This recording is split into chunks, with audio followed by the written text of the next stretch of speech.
elementary school. One of her favorites is the Storybook Character Parade. She loves her students, their families, and being a part of the Woodruff community, and is honored to have received. And welcome to W.L. Varner Stadium on a beautiful night for high school football. It's game day, and tonight's game will be with your Broome Centurions on the road, taking on the Woodruff Wolverines. And again, what a beautiful setting for tonight's game. Great weather and all. And again, just a great place to go to play a football game tonight. Ideal temperatures. There is supposed to be a little chill in the air.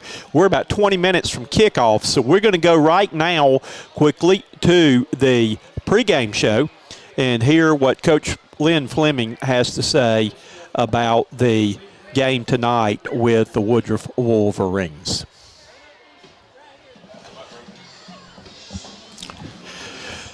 And welcome to the Broome Coaches Corner show, coming to you tonight from Pizza Inn, where we are every week. We have head football coach Lynn Fleming with us. Well, Coach, congratulations on a big win. You're still undefeated on the road, though, but that's one of those feel-good games where you go over there and you get a chance to play a lot of players. You had a lot of players play well, and you got your JV players some good experience, too.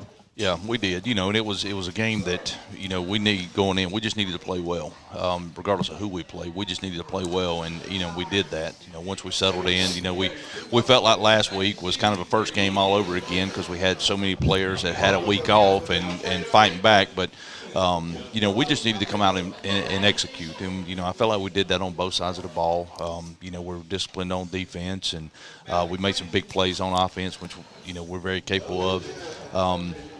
And our young guys, we didn't have a JV game this past week, and we had opportunity to bring those guys up, and in a lot of the second half they had opportunity to play, which is only going to help them down the road, and then under these lights, and in Friday night situation, this they can say this they've had that experience. And the good thing about that was that your JVs against their varsity, it was a 7-0 game second half with them, that they hung right there with them, moved the ball, did a lot of things impressive.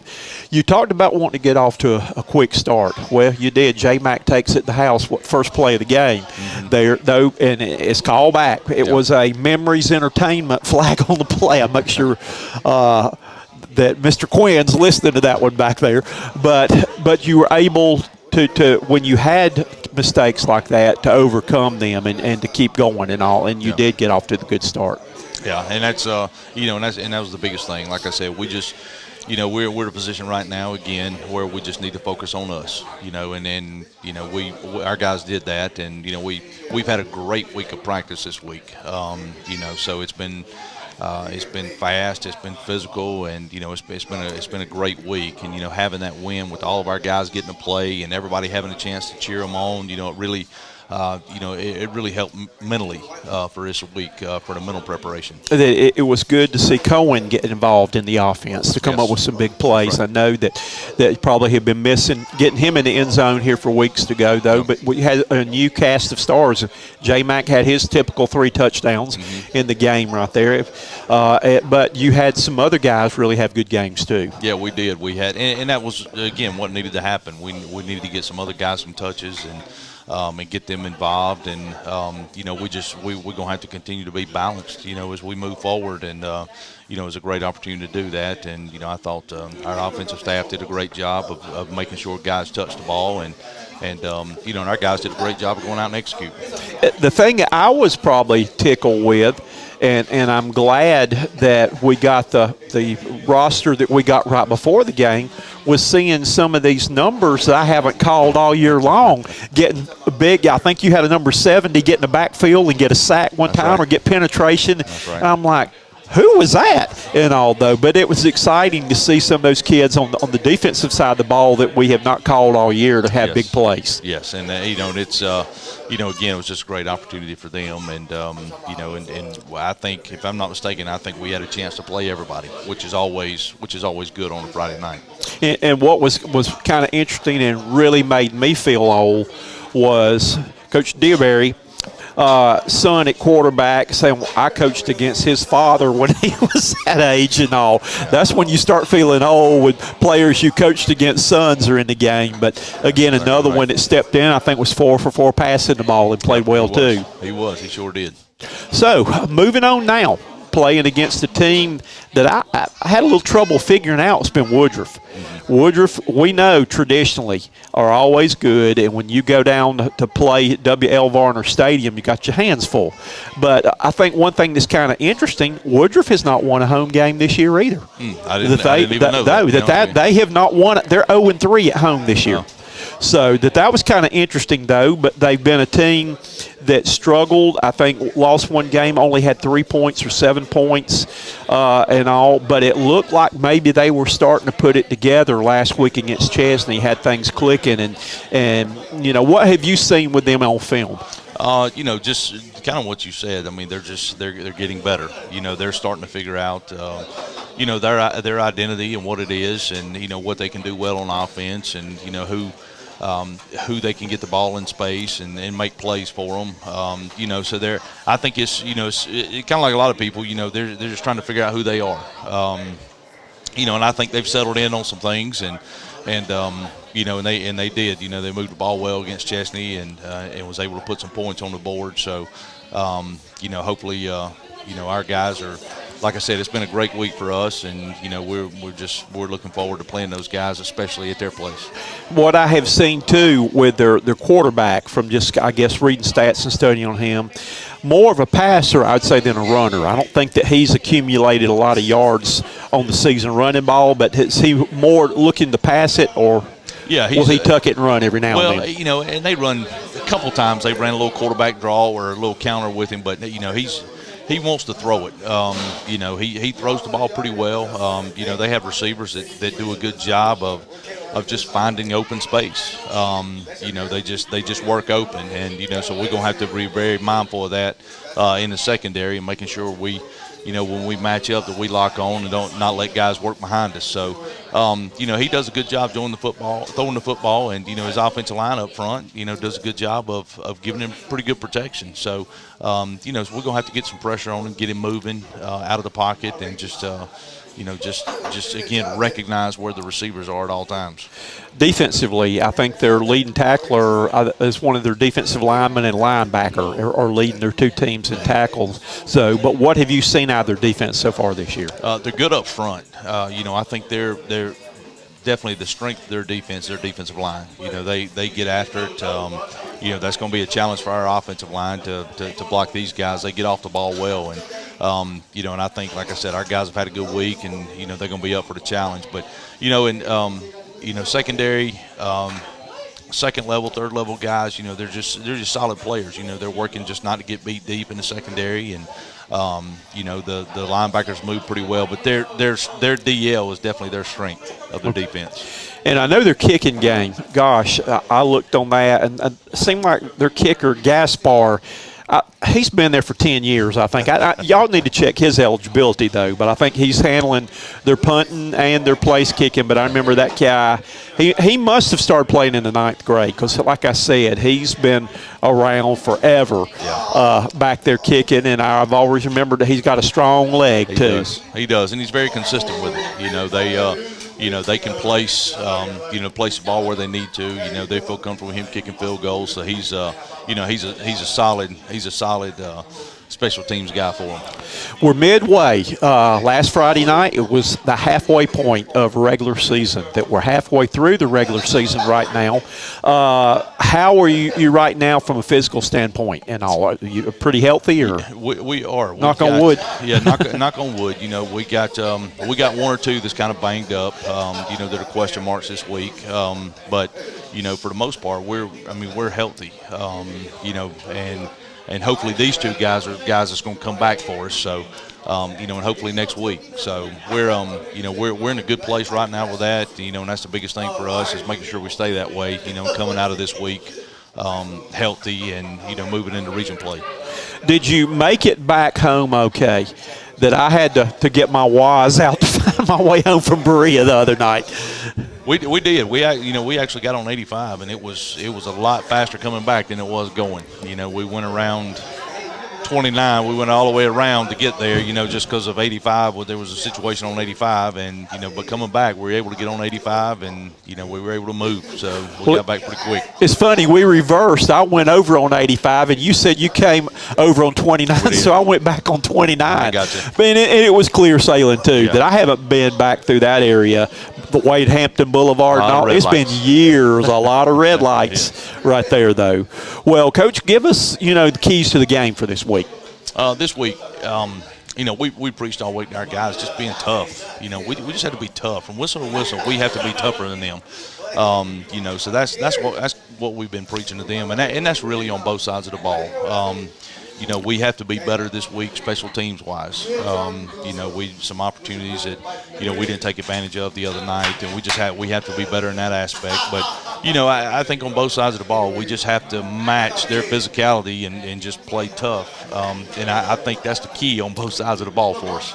Now, have you talked with the players or anything and prepared them about that's the one place that we go to that in between plays they are blasting that loud rock and roll music and things like that to kind of prepare them. They kind of try to do it like a pro game or something where they've got that loud music playing, which, of course, that drives my headphones wild doing that.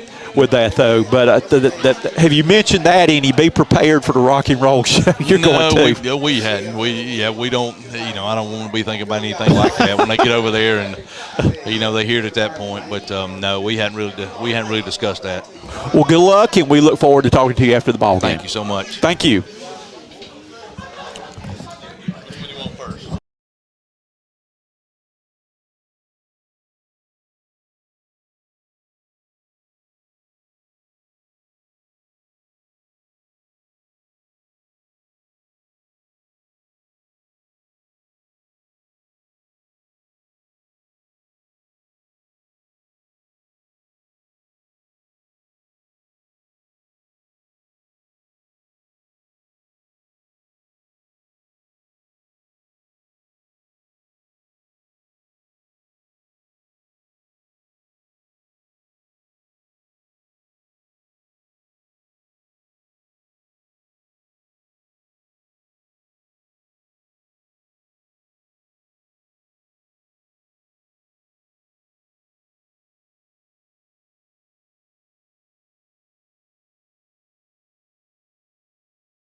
Third down and the yard to go is just across the midfield stripe.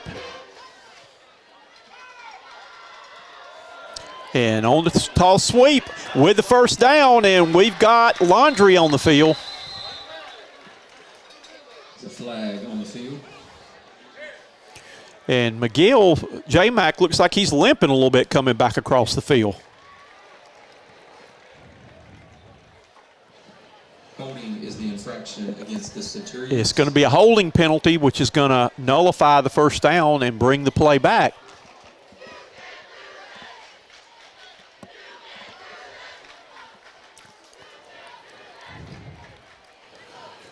The mark-off is going to be back to the 42-yard line, which is going to bring up third down now. And the yard to go on the Stewart Paint Service LLC is again across the midfield stripe at the 49. 9 yards to go, 3rd and 9.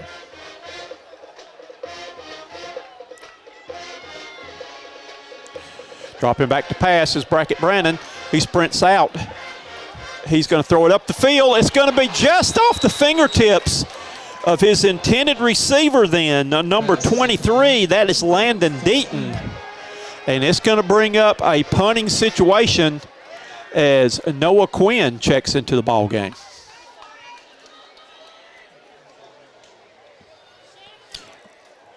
A Coils Lawn Care and Services LLC punt. Woodruff has one player back deep. That's number 2, Nemo Cochran, back at about his own 25-yard line. Quinn gets a good snap, gets the kick off. It's a high end-over-end kick that's going to hit and take a Centurion bounce down inside the 20 to about the 19-yard line. So good punt then by Noah Quinn, the do-it-all guy. And the Centurion defense checks on the field for their first series tonight. The Jeff Johnson Frazier Roofing defensive series.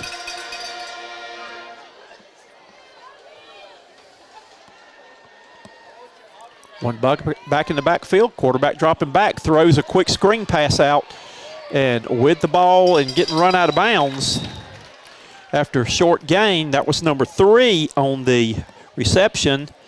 That is Corey Scott. A gain of about 5 on the play. Woodruff facing 2nd and 5. Ball passed out in the flare, pass out, and it's going to be caught for the first down out to about the 37-yard line. So it will be a pizza in 1st and 10 for the Woodruff Wolverines. Will bring up first down at the 35. Dropping back to pass again, looking for receiver, looking to throw it downfield. There's a rush, and he just throws that one into the stands. Good coverage that time. The quarterback for Woodruff, Carson Tucker, could not find a receiver and just chunked that one away. So it will bring up 2nd down, 10 yards to go. Just underway from W.L. Varner Stadium in Woodruff, South Carolina. 10:01 remaining, first quarter action. Flare pass is going to be complete. Out of the backfield is number 20. Nice open field tackle by number 24 for the Centurions. And there's a late flag coming in. And they're calling a face mask on that. Don't know about that. Did not see that one. That one came in late after the player was already down. Centurions will bring up 2nd down.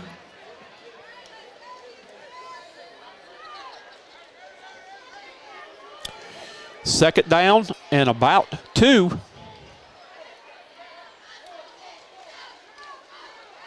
Ball given to the running back. He's going to get out to about the 47-yard line, and it looks like it's going to be enough to move the chains.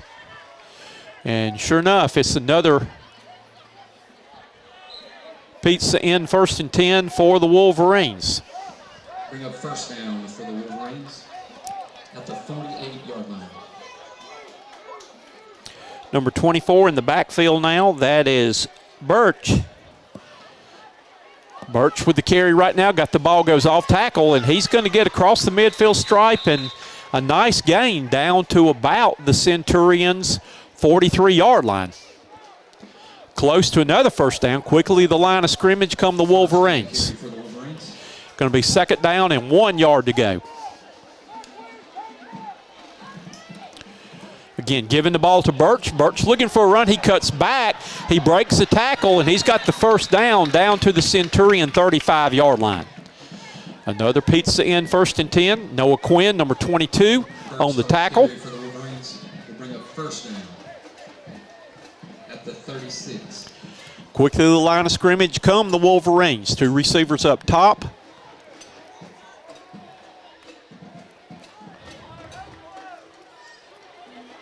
Dropping back to pass, throwing the quick pass. It's going to be complete, and it's going to be a big gainer right here. Quickly making the tackle, but not before a big gain on the play. Tucker's pass is complete to number 1. Number 12 on the tackle for the Broome Centurions. That is Martin, but it's going to be another pizza in 1st and 10, and the Wolverines are marching down the field right now.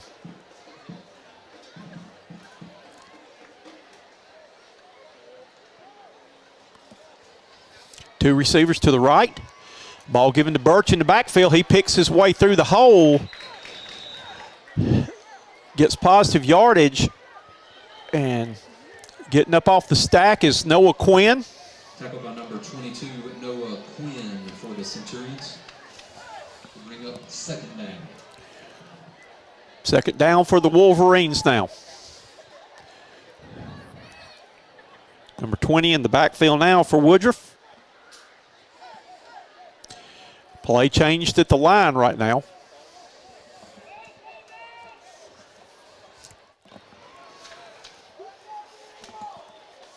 Wolverines shift the lineman to the side over there, and again, number 20 on the carry right there. And we see a whole host of tacklers. Number 24 for the Centurions and on the tackle. And it's going to bring up 3rd down now. Bring up 3rd down at the 14. A Stewart Paint, 3rd down. The yard to go, the yard marker. Stewart Paint Service, LLC, is sponsoring our yards to go. Sprinting out, looking for receiver. Fires it in the back of the end zone, and the pass is incomplete. And here comes the field goal team for the Wolverines. Pass is incomplete. We'll bring up 4th down at the 14. 4th down, and the yard line to go. 6 yards to go. Gaspar, the kicker, number 14, is the holder for Woodruff. That is TJ Morris. Snap, and the kick is up, and the kick is no good. So the Centurions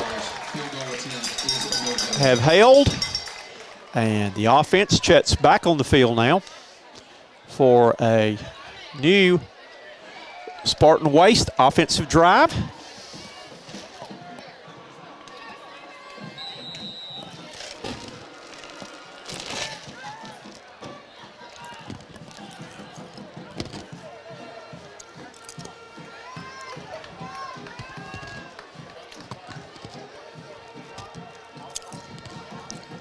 Ball handed off in the backfield. The running back, that looks like number 15. That is Darren Crook on the carry. Gets positive yardage on the play.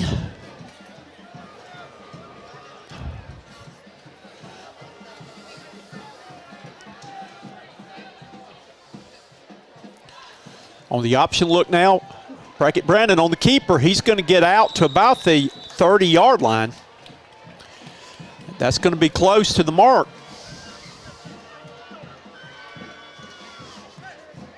Number 3, Brackett. And it's going to be enough for the Pizza Inn 1st and 10. We'll bring up first down from the 30. Centurions looking to send a play in right now. 20 seconds on the play clock. Have wide receivers to both sides. On the keeper this time, trying to run. And there's a face mask there. Where's the face mask on that play? Tackled by number 19, Keyshawn Clark for the Wolverines. And it's going to be a loss back to the 22-yard line. We'll bring up second down at the 23. Second down and a long way to go, 17 yards for the Centurions.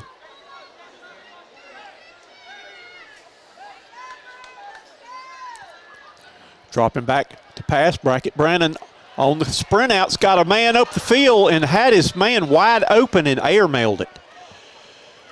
Again, number 23 was the intended receiver for the Centurions. That was Landon Deaton. And it's going to bring up third down and 17 yards to go on the line to get for the first down is out around the 40, the Stewart Paint Service LLC line to go. 3 receivers to the top of the screen, dropping back to pass, looking to throw the ball up the field, and there's going to be a flag on the play. Flag on the field. And I think where that came from, we're going to have maybe some contact up the field. Carlos Cohen was the intended receiver. And it looks like this one's going to be marked off against the Wolverines. Holding is the penalty. And it's a holding penalty.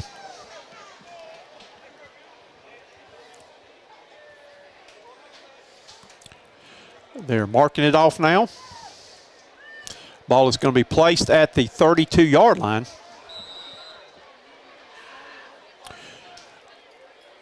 And it's going to be third down, and the yard to get is the 40, so it's third down, 8 yards to go. 3 receivers up top. Brackett Brandon sprints out. Got a man up the field. It's going to be caught. And that is number 5 on the reception for the Centurions. That is Grayson Bradley, who was the quarterback in the Spartan High game. And it's enough for the Pizza Inn 1st and 10. Bradley, another one of the young players. Sophomore starting on the varsity this year.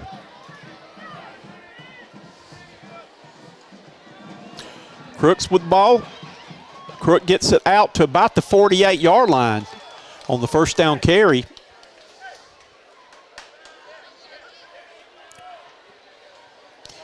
Tackle by number 7, Ty Ellis for the Wolverines. So a nice gain of about 5 yards on first down. From the 48.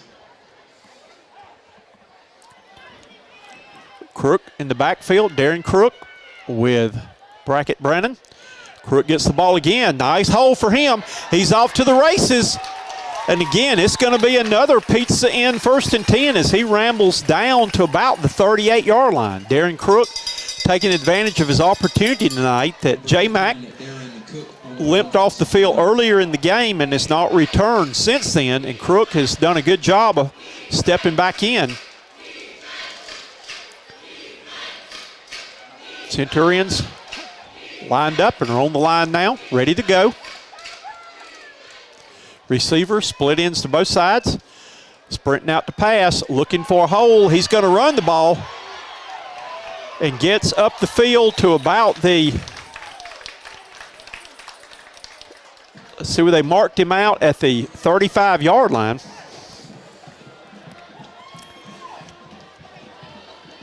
I'll try to see if we can move the pole camera down a little bit so we don't get that pole from the press box. It's going to be second down, 5 yards to go. At the 35. 3 minutes, 5 seconds remaining. First quarter action. Your score is 0-0. Crooks with the carry right here, and he's going to be slung down right at the 35-yard line. So it's going to bring up third down now. Tackled by number 19, Keyshawn Clark, and number 52, Isaiah Sullivan for the Wolverines. Isaiah Sullivan on the tackle for the Wolverines. At the 35. Play being signaled in. Third down. The Stewart Paint Service line to get is down around the 35-yard line, or 30-yard line. 3rd and 5. Here comes the rush. Brackett Brandon looking to throw the ball. He's going to tuck it and go. He's still going. He's going to be driven forward. They're going to get him near the marker. Good job then by the offensive line getting in there and helping their quarterback out. Again, let's give those guys some credit. The offensive line don't get a lot of mentions, but that was good downfield blocking and assisting the quarterback. It's going to be 4th down and short right now. It's going to be about 1.5 yards to go. 4th down for the Centurions at the 32. And Brackett Brandon checks out of the ball game. Don't know what happened to him. He's going to have to come out for a play. So let's see if the Centurions are going to use a timeout right now. Checking in at quarterback will be number 5. That is going to be Grayson Bradley.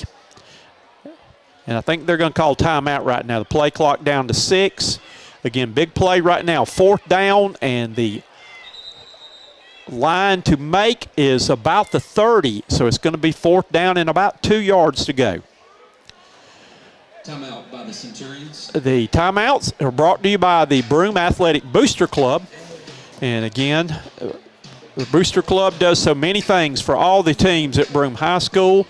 Again, the next time you go to Royal Stadium, you need to stop by and see the different merchandise that they've got, along with their concession stand with the food. Great food. But the Broome Athletic Booster Club, we thank them for their sponsorship and for all the things they do for all the athletes at Broome High School.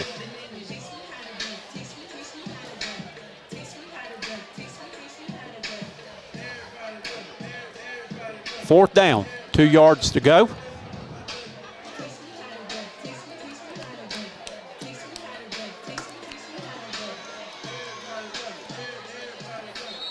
Well, we've got a second. Again, want to mention and thank all the sponsors. But now it's time to get back to football now.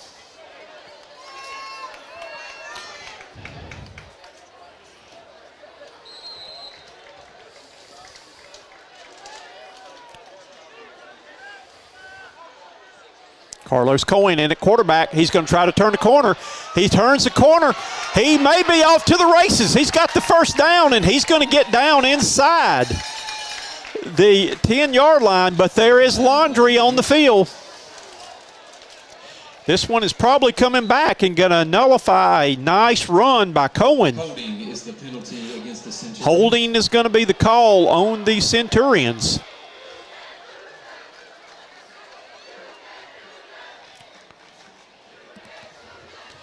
Do not know where the holding took place of what it's going to affect as far as the 4th down.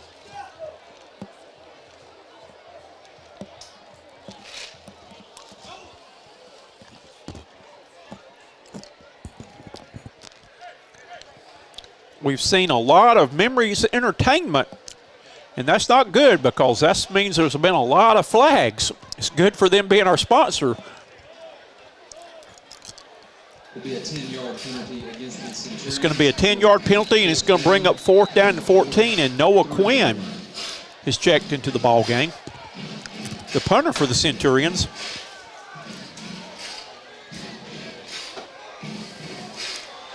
Centurions are a player short right now. They're missing somebody.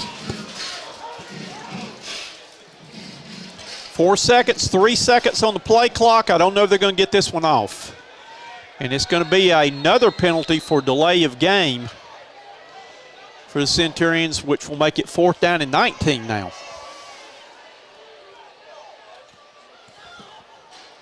Delay of game is the penalty against the Centurions. So the punt team has checked on to the game now. Noah Quinn in punt formation. Good snap. Gets off a high booming kick that's going to hit and bounce and roll down to about the. And so that's where the defense, the Jeff Johnson Fraser Roof defensive series will start with Woodruff with the ball.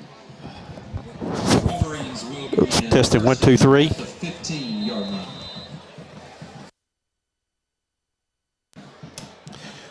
Testing 1, 2, 3. Test 1, 2, 3.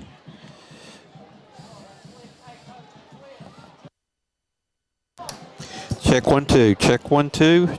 Testing 1, 2, 3, 4.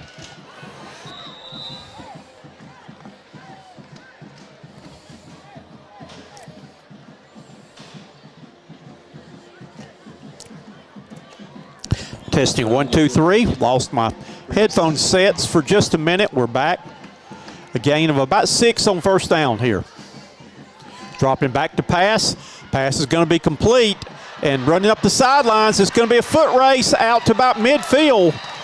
And number 12 for the Centurions makes the touchdown saving tackle there. Pass complete to number 4, DJ Nash for the Wolverines. It was Nash with the reception then.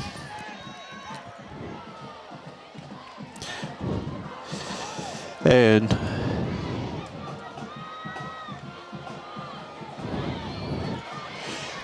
on the carry right there, across the midfield stripe and down to about the 46-yard lines. And I see number 14 on the tackle, along with number 72, number 45, all for the Centurions were in on the tackle that time. And that's going to do it for the first quarter here, with your score at the end of one quarter is Broome 0 and Woodruff 0. This break in the action is brought to you by the Browns Chapel Baptist Church. Again, thankful for Chip Coleman, who, as you can see in the picture right here, is the pastor there. He is also the chaplain for the Centurion football. Again, for more information about the different church activities, go to 864-474-3415. They're located on 350 Green Street in Packlet, South Carolina.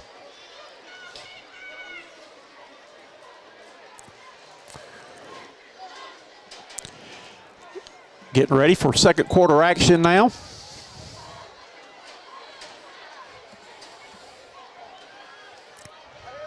Dropping back to pass, throwing it out in the flat, missing the tackle then, and up the sidelines.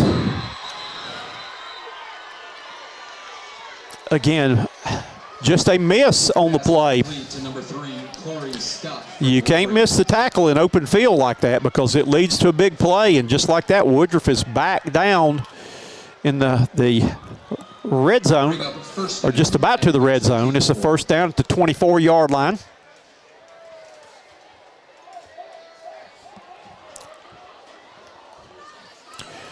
Ball given to the running back, number 24, and he's going to be wrestled down then.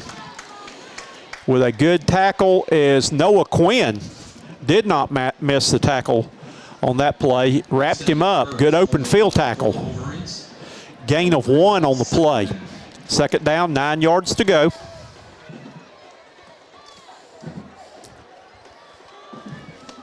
Just underway. And again on the carry. And that's a late flag coming in. What is this one for? There have been a lot of late flags coming in.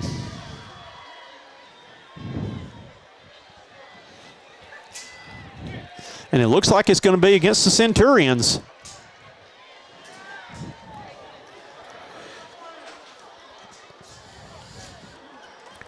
Face mask is the penalty against the Centurions.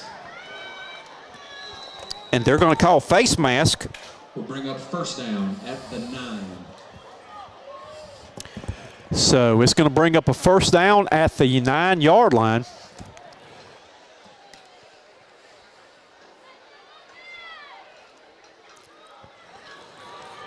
Handing the ball off, trying to get to the corner. Gets down to about the 5, and I see number 22, Noah Quinn, on the tackle, along with number 4 and Arrowwood, 45 for the Centurions. So it's going to bring up second and goal now. Ball spotted on the 4-yard line.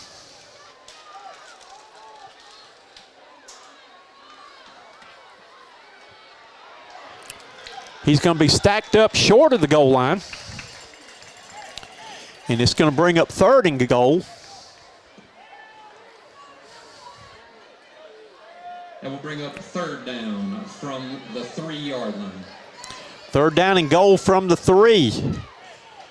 The Stewart Paint Service line to make is the end zone.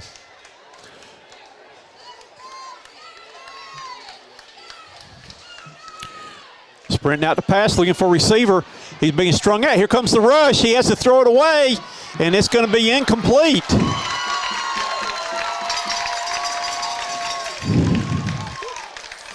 So it's going to bring up fourth down now. Incomplete. It will bring up fourth down from the 3-yard line. Good pressure on the quarterback that time. Let's see if they go for it here.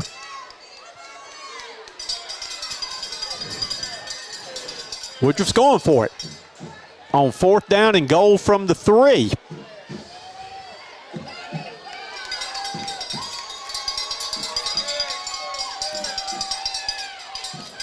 And long snap, Centurions jump offside, and it's going to be half the distance to the goal and put the ball on the 1.5-yard line.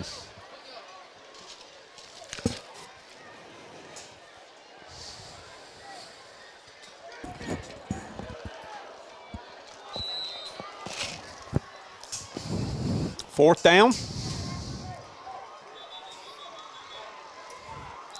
And let's see what the Wolverines call here. They're going to call timeout and talk about it. So we're going to take this timeout for just a minute here to take a look at our sponsors. We want to start with Pizza Inn, who is our first down sponsor, with Kleeper Construction, who is our scoreboard sponsor, the Broome Athletic Booster Club, who sponsors our first downs. Memories Entertainment, LLC, is our penalty flag sponsor.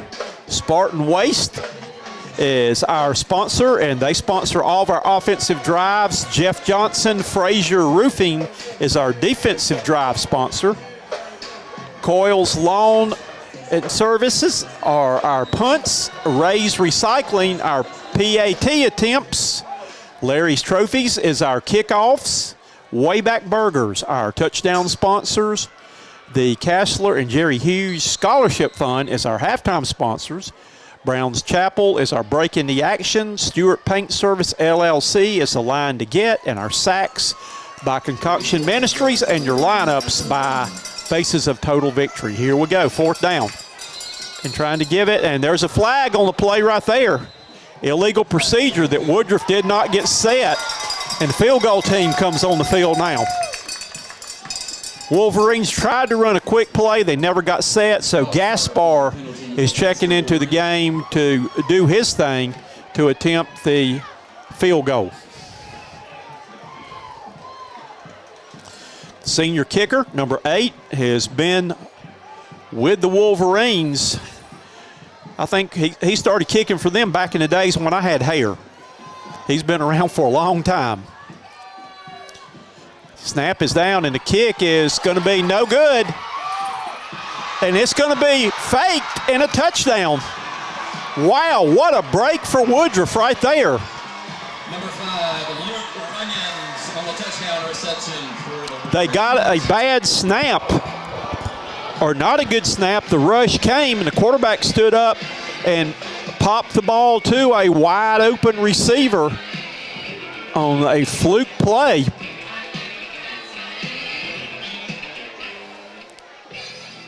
Wow.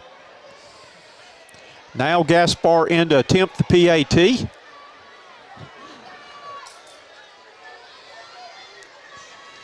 The kick is up, and the kick is good. Gaspar's point after attempt is good.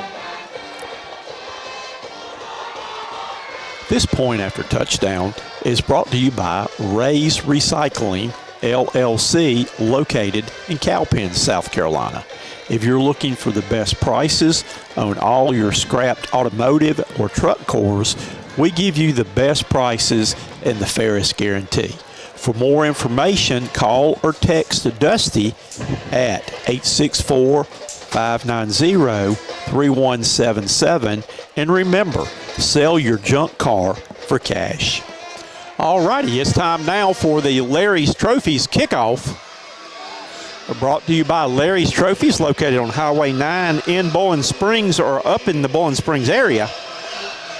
Again, go by see Terry Hall. We've got the Green Bay Packer colors here, though, but Larry's Trophies does a great job of providing our trophies that we give to the players of the week each and every week. Rock and roll football coming to you from W.L. Varner Stadium. And here is the kick. It's going to be a long driving kick, going to be fumble back around the goal line, looking for a run to room. Getting outside. There's Cohen, and there's a flag. There is a flag on the field. Wow. I don't know. That flag was thrown 20 yards behind the play. Again, I'm not sounding like a complainer, but there have been I don't know if Woodruff's had a flag on them tonight. Centurions are tasting some home cooking, freshly cooked at W.L. Varner Stadium. And they're going to bring that one back on the Memories Entertainment. Flag is going to put the ball back at about the 7-yard line. Penalty is against the Centurions. Will bring up first down at the 8-yard line. And that's where the Centurions will start the Mark Nelson Spartan Waste drive from there. With the ball is Crooks, he gets across the 10 out to about the 12-yard line. Darren Crook on the carry for the Centurions. Run by number 15, Darren Crook for the Centurions. It's going to bring up second down 6, a gain of 4.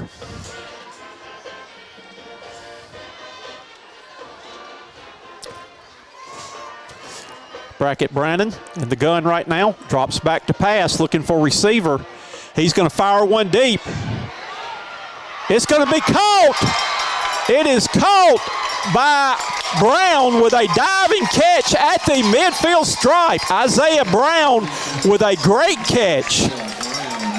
And it's going to be a pizza in, 1st and 10 for the Centurions at the Woodruff 48-yard line. Ball's handed off to Crooks again. He's up the middle. He's going to get all the way down to the 40-yard line. Nice run on first down for the Centurions.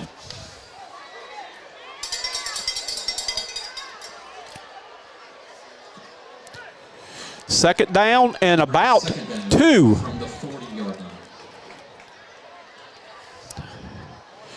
Ball given again to Crooks. He's got the first down. He's going to churn forward down to the 36-yard line, it looks like.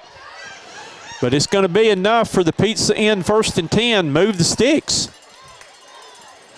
Centurions trying to answer back after the fluke play touchdown by Woodruff on the high snap field goal attempt. The quarterback got up and luckily for Woodruff found a man open in the end zone. 7:42 and counting to go here in first half action. Brackett Brandon drops back to pass. He's trying to avoid the rush, and he slips and falls back at the 42, trying to make the cut. It's going to be a loss on the play. Brackett Brandon on the quarterback keeper. A loss of about 6 7 on the play for the Centurions. Brings up second down. Should be second down, not third down.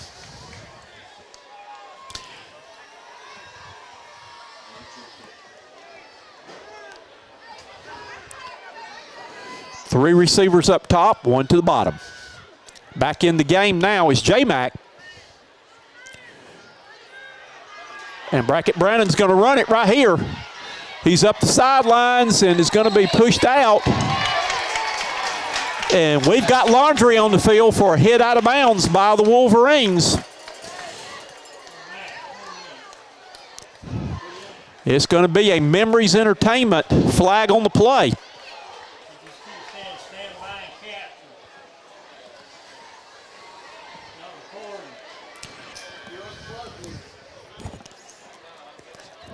Late hit is the infraction. Late hit out of bounds.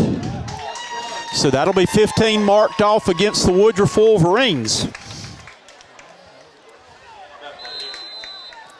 And it'll be a pizza in 1st and 10 for the Centurions now, keeping this drive going.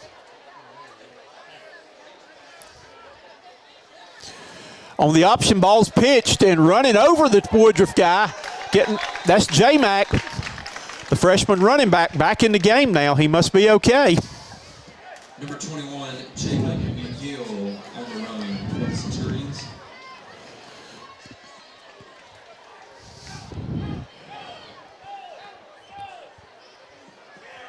We'll bring up second down. Second down. Play being signaled in. Centurions going with two running backs now. J-Mac and Crook in the ball game. Ball's going to be given to Crook. He's got a blocker. He's getting down close to the 5-yard line. Followed the blocks then of McGill. Number 15, Darren Crook on the run for the Centurions.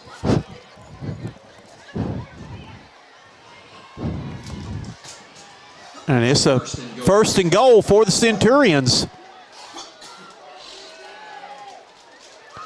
And there goes right there, J-Mac in the end zone. Touchdown, Centurions! It's a Wayback Burgers touchdown for the Centurions. Wayback Burgers, and let's go now. It is a touchdown Centurion fan that our mascot, touchdown mascot, Ivy. Private Eye Ivy loves touchdowns and she loves Wayback Burgers. The PAT is on now. Mason Dixon, and there's a snap. The kick is up, and the kick is good. Number 28, Mason Dixon's point after attempt is good.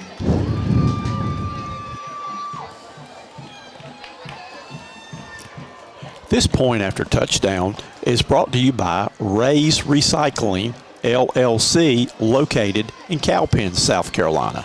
If you're looking for the best prices on all your scrapped automotive or truck cores, we give you the best prices and the fairest guarantee. For more information, call or text Dusty at 864-590-3177. And remember, sell your junk car for cash. All righty. Your Kleeper Construction scoreboard says our new score right now is the Centurions and Wolverines are tied at 7. And now we're getting ready. Mason Dixon will attempt the Larry's Trophies kickoff. The Magician. There is no telling where he's going with this ball. It could be a pooch kick. It could be a high kick. And what's we got? Surprise, surprise, another flag. Flag on the field.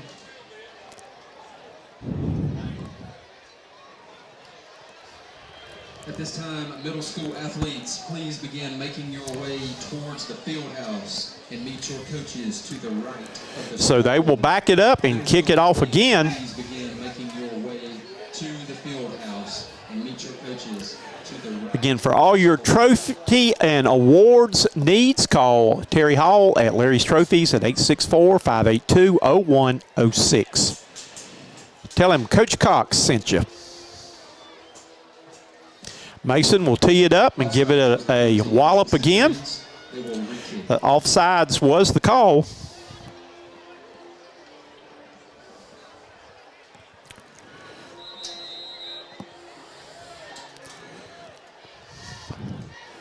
And here is the kick. It's going to be a high kick. It hits down around the 20-yard line, trying to pick it up then, and that's where we see number 6 for the Centurions quickly down the field. That was Preston Thrift with the tackle. So coming up now will be the defensive possession now. The Jeff Johnson Frazier Roofing defense is on the field for the Broome Centurions.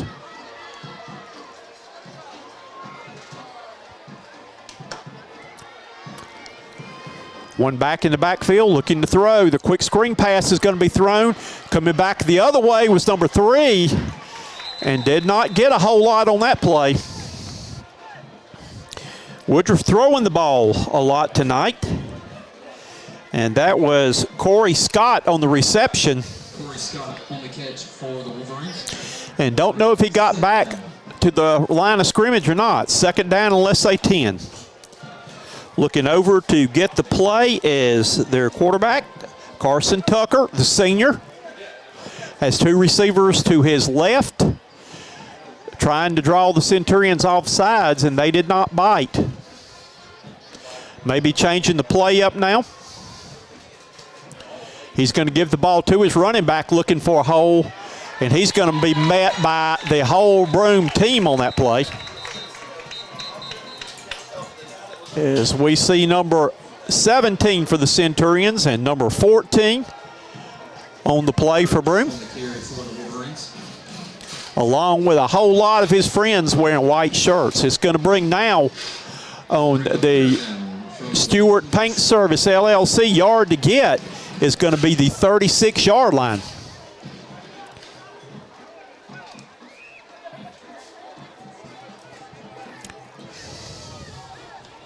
Tucker looks over. He's changing the play at the line right now.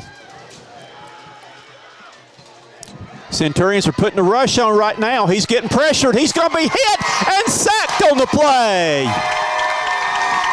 That is a Concoction Ministry sack then by big number 56 for the Centurions.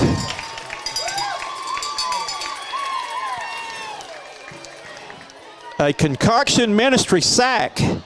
And getting in that time with the big sack was none other than D.T. Thompson. And now the punt team for Woodruff is checked on. Carlos Cohen back around the Broome 45-yard line. And we've got laundry on the field. This has been a flag-happy game. This is more like flag football tonight. Flag on the play.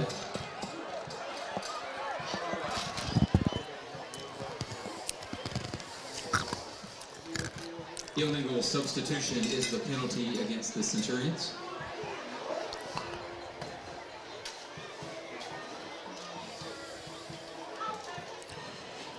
They're saying illegal substitution for Broome. That they may have too many men on the field. There may be 12 men on the field. There still might be. There's 12 men on the field.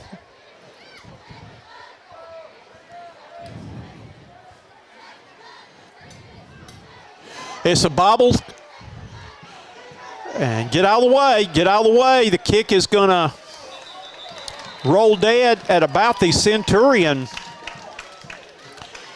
47-yard line. And that's where Broome will take over on offense now. Reminder, middle school athletes, please make your way towards the field. Coming up at halftime, we will have an interview with one of our players of the week, Matthew Hall. on the Castler and Jerry Hughes halftime show. And Crooks right now gets stuck at the line of scrimmage. He tried to cut back.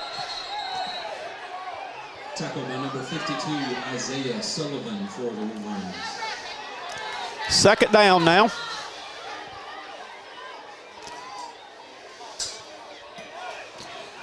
They'll bring up second down at the 48. Second down, the ball is going to be at the 48, a loss of 1. 2 minutes, 15 seconds to go in quarter number 2 on the Kleeper Construction scoreboard. 7 for Woodruff and 7 for Broome. The pass is going to be batted down, almost intercepted by number 95 from the Wolverines.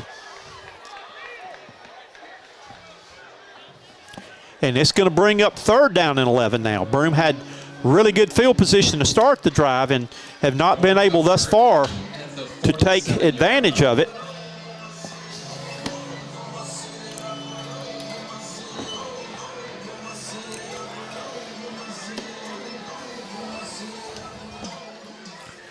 Third down, 11. The line to get, the Stewart Paint Service line to get is around the 37-yard line. Crooks with the reception, go for the marker, he's got it. Pass is complete to Darren Crook, having a great game tonight, his best game of the season so far. And it's going to be a Pizza Inn 1st and 10 for the Centurions. At the 35-yard line.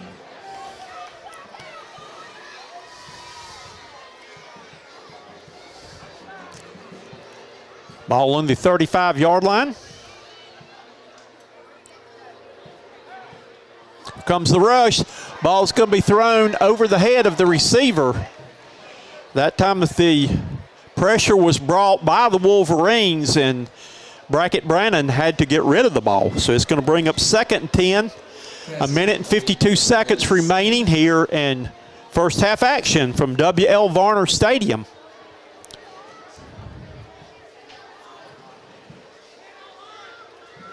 Centurions signaling the play now.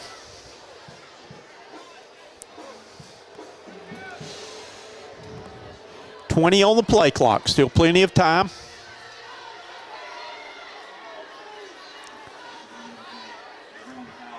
Here comes the rush.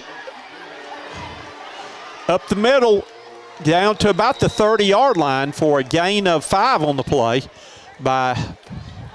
is Kamaje Brackett Brannon. A little slow getting up on the play, and I believe may have gotten a belt below the belt then. He is hurting. He got hit a little bit below the belt. The Centurion's going to have to use a timeout right now that they... Centurion, a timeout on the field. This timeout is brought to you by the Broome Athletic Booster Club. Again, the Booster Club does a great job of supplying all the Broome teams with what they need, along with the apparel you can buy from the Broome Booster Club, Athletic Booster Club, and also their concession stand at home football games. I highly recommend the crispy fries, the hamburgers, the hot dogs. All these things you can purchase at the Broome Athletic Booster Club. Next week, the Centurions will be on the road again as we travel to Travelers Rest. And we'll take on the Travelers Rest football team before returning back to get into conference play pretty soon after that. Here we go. Third down now.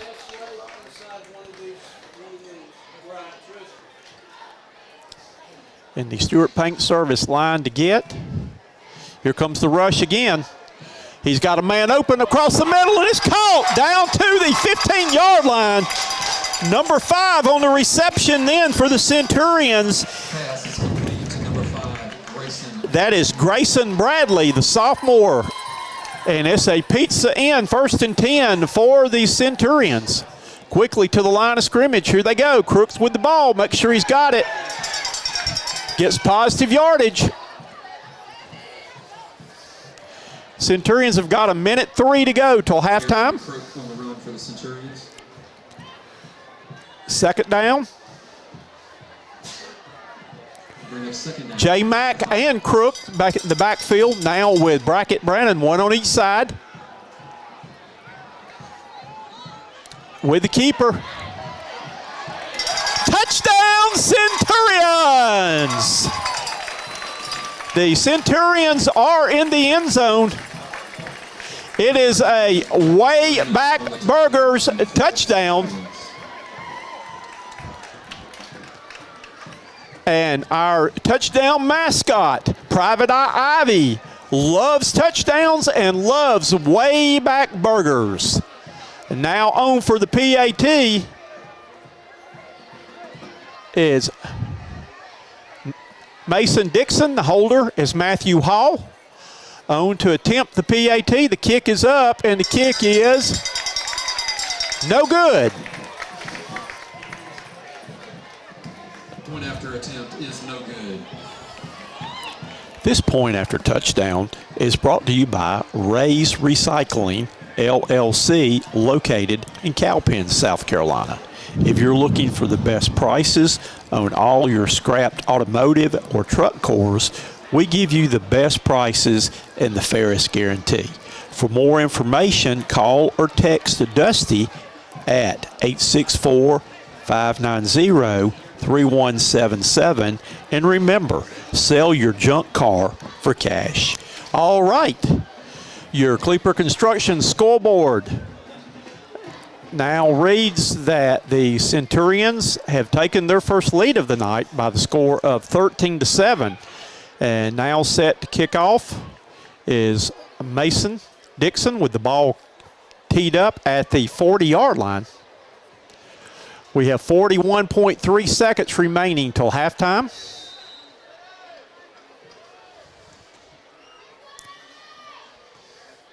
And it's going to be a high booming kick down to about the 15-yard line. And we've got Laundry on the play, breaking tackles out to about the Centurion 47, but there is Laundry on the field. And I have a feeling this is going to be coming back.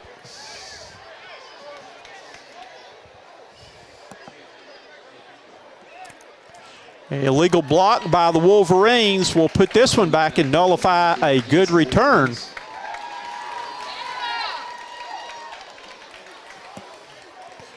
So Woodruff will start this drive back on their own 16-yard lines. And the Jeff Johnson Frazier Roofing defense for the Centurion has checked on for the field now. At the 16-yard line.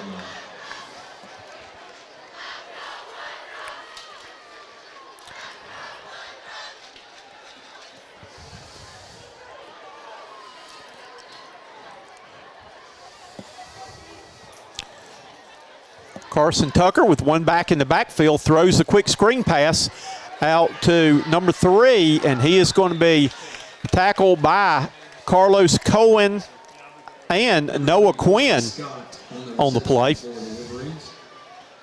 20 seconds and clock running. 2 receivers to his left, 1 to his right. Ball handed off the backfield to the running back straight up the middle. And let's see what if they call timeout and try to run one last play. Easton Birch on the run for the Wolverines. That there's 6.3 seconds remaining. We have a quick break in the action right here. And again, want to go back to our upcoming schedule that the Centurions will be on the road to Travelers Rest next week. Will return back to Royal Stadium on October the 7th to take on Blue Ridge, and we'll have an open date before going to Carolina Academy in Greenville and then finishing off the regular season in a big home game with Chapman on senior night. Centurions probably will go into a prevent defense right now.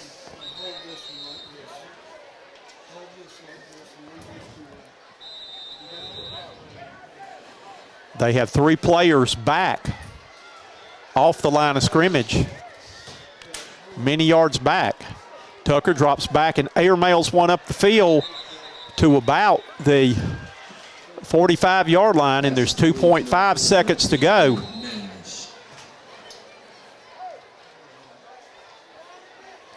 There is a Woodruff player down hurt on the play, number 71.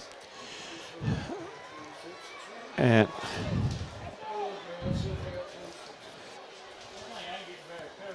Bryson Airwood offered him a hand, but he is in too much pain to get up. While we have this injury breaking the action, again, want to take a minute to mention the Browns Chapel Baptist Church, who is our breaking the action sponsors. Again, Pastor Chip Coleman is the team chaplain for the Centurions, as you can see in the picture here, leads them in prayer after the game last week. And again, for all the different ministry opportunities with their Sunday morning service they have, Wednesday activities for the youth, for the children, and Bible studies. You can see the number there to call for more information, though, but we appreciate Browns Chapel being our break in the action sponsor for Broome Centurion football. All right, back to action we'll go.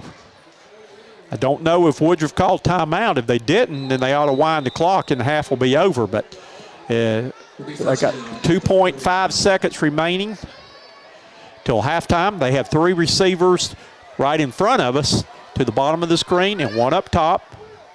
Dropping back to pass, and he's going to fire one. He's going to be hit and tackled. And that was number 52 for the Centurions that got in on that play. That was Aubrey Hemphill, and we have reached halftime. And your halftime score here at W.L. Varner Stadium is the Broome Centurions 13 and the Woodruff Wolverines 7. We'll be back in just a second with our halftime show.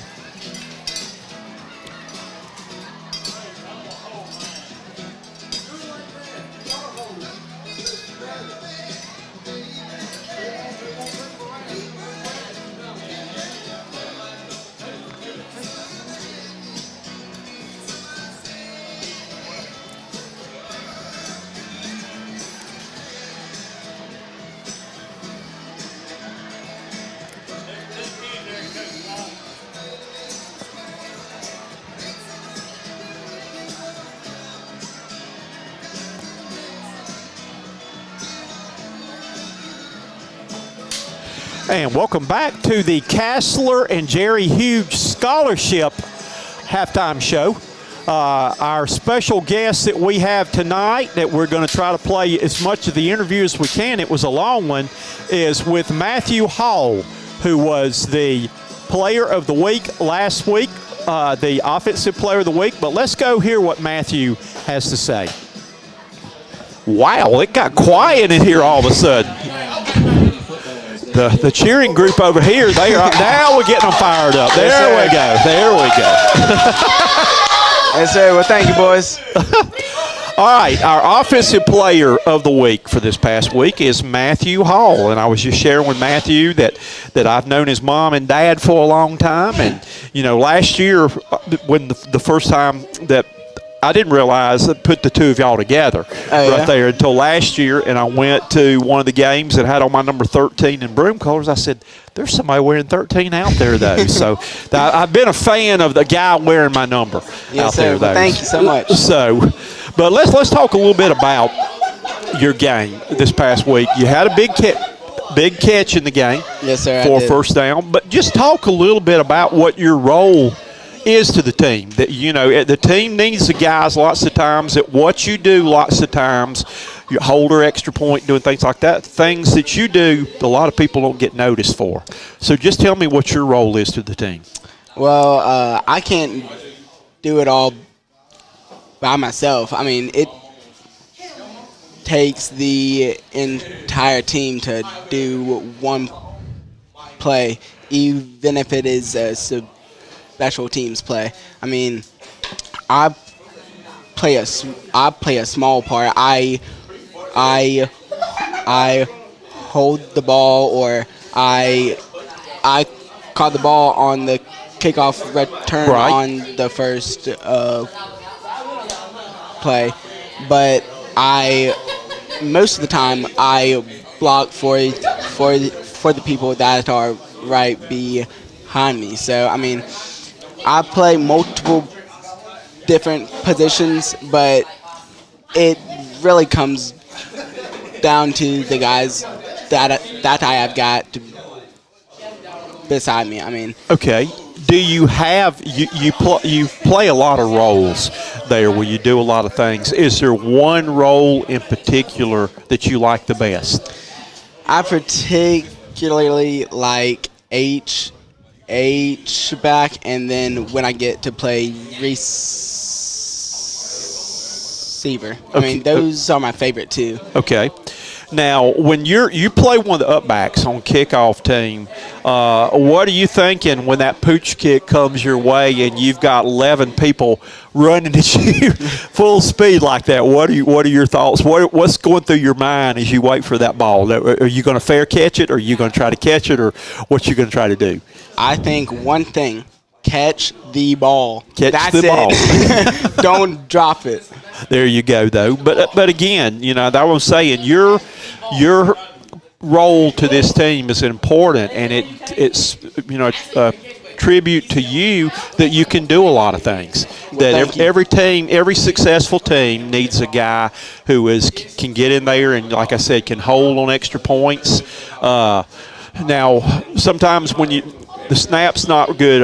Now, I want to know what kind of arm you've got. Can you rear back, roll out, and throw it, or what kind of arm have you got if you have to throw it on a 2-point conversion? Well, I have completed one or two out of maybe 3 or 4. I can throw. I am not like our QB1, though. He has got a cannon. Okay. I can throw probably 40 yards. That's good. That's good. I've had rotator cuff surgery, so I can't throw it anymore like that. That I lost 23% of the movement in my shoulder. I also had a little really problem with that. Yeah, like a year or 2 ago, I think so. Okay. How does it feel to be a holder when you get the snap? You know you got to get it down quick. Because the kicker has got his time in, but at the same time, you've got 11 guys barreling down on you again, though. But just tell me what it's like, the experience of being a holder, what it's like.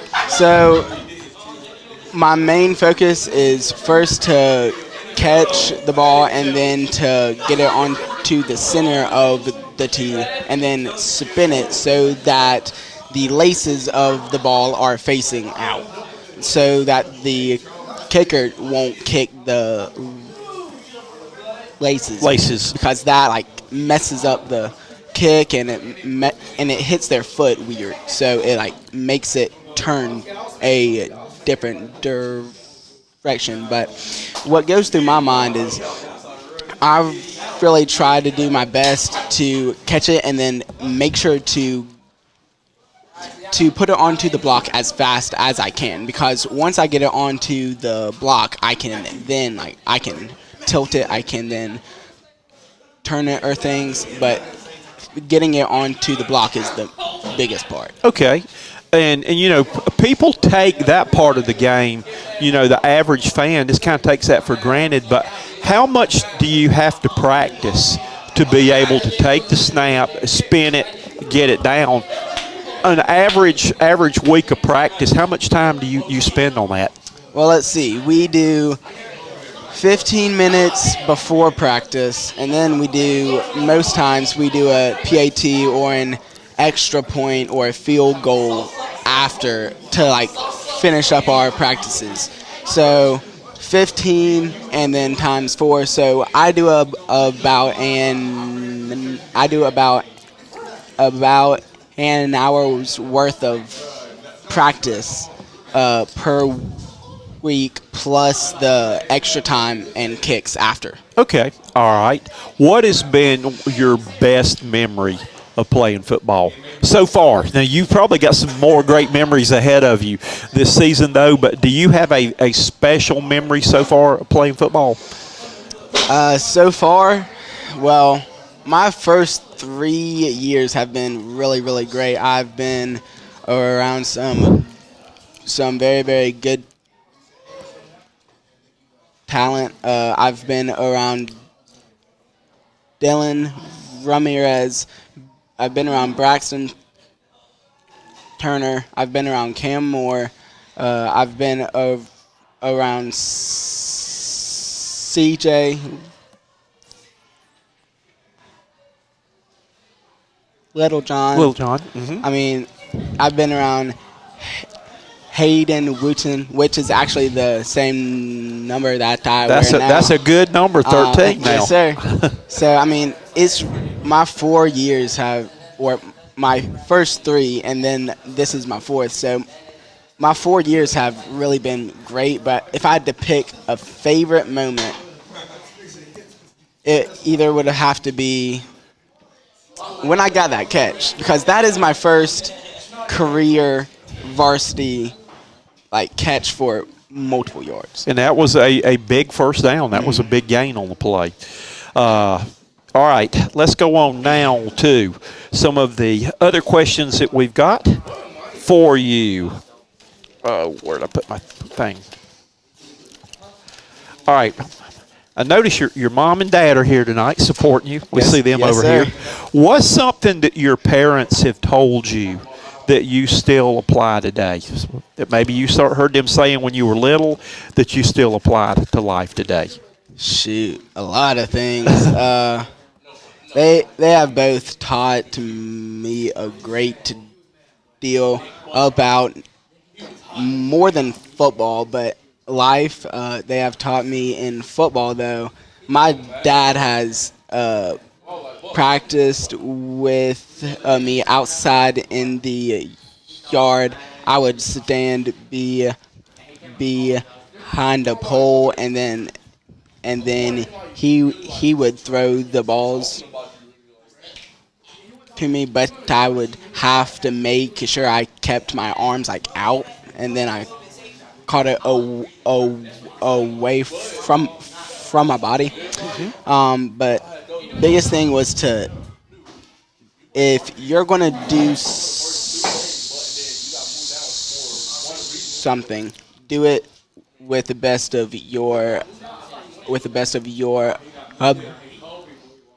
ability. Okay, that's a great lesson there, and you come from a good family. Yes, sir. You sure do, and I know, like you said, I know you've gotten a lot of good advice from your parents, and you will continue to get a lot of good advice from your parents. Yes, sir. All right, more than likely. My fun question that I have asked everybody this year is, again, one of the things I enjoyed most about when I was coaching was design, and we got a new uniform every year when I was coaching basketball at Bowling Springs, and I designed it, and we never got anything out of a catalog. That I always went and looked at different things. Maybe say we had Notre Dame numbers, and we would have the Dallas Maverick pants and stuff like that. So I've designed all these number 13 shirts. My Cox Sports Broadcasting team that I've designed these though. But what would you design if you were picking a Broome uniform? What would your Broome uniform look like? What would be your favorite Broome uniform to design? What colors and all? Well, we have got pretty good blue and white now. And I really want to do a cool gold one because Vegas gold. just got some gold ones this year, but this is the first time in it seems like 8 to 10 years that there's been a gold one. And I think I'd put a little bit of blue in right there. It's a Broome and white. It would have a blue line right there where it meets. Okay. And I do it as the same fabric as our blue and white ones. Okay. Those are the best what color pants would you have, blue or gold? Or white? If we're doing a gold out, I'd do gold. But just with gold, I think that blue would look really cool, like a good royal blue. Okay. Probably with gold stripes or gold and white stripes on them? Okay. Yes, sir. All right. You going to stay with the gold helmet, too? Or are you going to go with a blue helmet or white? Well, that just switches it all up, huh? Yes, I do a shiny.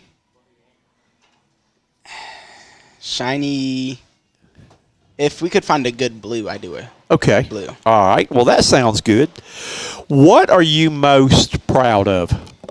What do you take pride in, and what's your proudest moment? In life, anything. Wow. It can be football. It can be anything. I really take pride in what I've accomplished academically. And welcome back. It is halftime at W.L. Varner Stadium. I hope you enjoyed some clips or part of our halftime entertainment today was with our Offensive Player of the Week, Matthew Hall. What a fine young man. That Matthew plays one of the receiver position. He also holds on all of the field goal and extra point attempts, and in one of the upbacks on the kickoff team, though. But we want to take this opportunity right now to talk a little bit about our halftime sponsors. Our halftime sponsor is the Castler and Jerry Hughes Scholarship Fund halftime show. And just wanted to very quickly tell you a little bit about that this scholarship for Castler and Jerry Hughes is in honor of the two outstanding educators who served in District 3 for a long time, and it's to celebrate the many years of combined contributions to education in Spartanburg County. That the scholarship has been established through the USC Upstate Foundation. And again, the Castler and Jerry Hughes Scholarship will be awarded to a South Carolina undergraduate education major with a preference to a local student who carries a minimum of 15 credit hours per semester and maintains a grade point ratio of 3.0. And it may be awarded to the same recipient each year for 4 years, provided that they maintain the standards, though. But again, the scholarship fund, the endowment scholarship, requires a $25,000 minimum amount of money to be obtained within a 5-year period beginning on January the 27th, this past January 2021. And again, the awarding of the scholarship will begin 1 year after the $25,000 has been reached and allotted for the award for the person who receives that. For more information, you need to contact our friend and buddy Mark Hughes at 864-506-0855. So again, if you would like to get involved with this worthy cause and to help with the scholarship fund, please give Mark a ring there. Again, we will, if you forget the number, we will be each week. He is our halftime sponsor, so we'll be going back to that. We want to take a minute right now to go over some of the Kleeper Construction scores of games in the area tonight. While the band is clearing off the field, the Woodruff Band just finished their halftime show, and we're about 4 minutes and 22 seconds away from getting this second half party started. Our halftime score here tonight is, and it's going to say third quarter, but we're at halftime right now. Our score is the Broome Centurions 13 and Woodruff 7. Woodruff will get the ball first to start the second half. But again, our scores in the area tonight of interest: Blue Ridge at the half leads Landrum by the score of 25-7. Other scores of interest might be that Daniel is in the second quarter leads Riverside 35-14. In the second quarter, Fort Dorchester 21, Gaffney 14. In the second quarter, Hillcrest 34 and Wren 0. Other scores at the half: Clover leads Bowling Springs 7-0. At the half, Dorman leads River Bluff by the score of 7-3. Other scores of interest: that Hannah leads Lawrence 24-7. J.L. Mann leads Wade Hampton 41-7. Malden trails. Spartanburg leads at the half by the score of 28-3 over Malden. Back in the score up here to see what else we have here. Chapman leads Union County 14-6 at the half. Burns and West Florence are tied at 7-all at the half.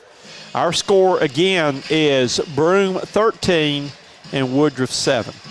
And again, these are our scores right now. These scores are brought to you by our friends at Kleeper Construction, by Shane Kleeper and company there. That Shane's been a long time sponsor for us, and we appreciate him sticking with us over the years for all your building needs and all. See Shane Kleeper though, but we want to take a quick run right now through our sponsors and let you see the people who makes our broadcast possible with Pizza Inn.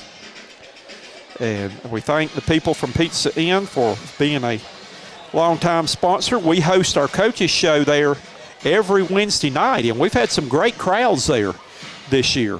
So we want to encourage you, if you get a chance to come to Pizza Inn at 6:30 on Wednesday nights. I know that there's a lot of church activities, but we'd love to have you come and join us for the honoring of the Players of the Week. Memories Entertainment, LLC, that is Eric and Christy Quinn. You can call them if you're needing a place to hold a special event. See them. Wayback Burgers, our friends there with locations on East Main Street and Duncan, South Carolina, and one in Greenville for a great burger and fries or milkshakes. They have a lot of seasonal things you can order off the menu, but go by and see Mr. Lockerbie there. He will take care of you, but we appreciate them being our touchdown sponsors this year. And we have our touchdown mascot is our buddy Ivy. Also, we have the Rays Recycling is sponsoring our extra points this year. They've got something special going on, I think, this weekend. And I believe I had something about that. If you want to look and see, they're having a huge sale from 8 to 2, Saturday and Sunday of this week. That here's the directions on where you need to go for them, though. But for Rays Recycling, other sponsors that we have are, we can find their cards for you. Here we have Spartan Waste with contact Mark Nelson. If you are needing somebody to come and pick up your trash or different things. I saw a Spartan Waste truck today when I was out and about. Also, Coils Lawn Care and Service Center. Not only can they cut your grass and do things like that, but they also help with landscaping things. They've got pine needles, brush, straw, whatever you need for fixing your yard up, by Frazier Roofing with, again, for family, Faith and Frazier Roofing there. Other sponsors are Faces of Total Victory by Concoction Ministries. Also is the Browns Chapel Baptist Church. We appreciate everything that they have done with our sponsoring this year. And I'm trying to see who I've missed so far. Stewart Painting Service, LLC. Frankie, I'm sure, is up in Knoxville, Tennessee, will be watching the Florida Gators come to town to take on his Tennessee Volunteers. So those are some of the people that help make our broadcast possible and bring you Centurion football every week. Again, we're about 1:23 away from the second half kickoff. The Centurions will be kicking off to start the second half.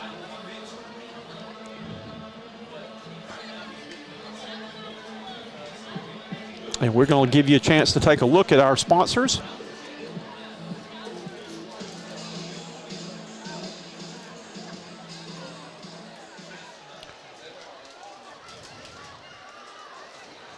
The teams are coming off right now.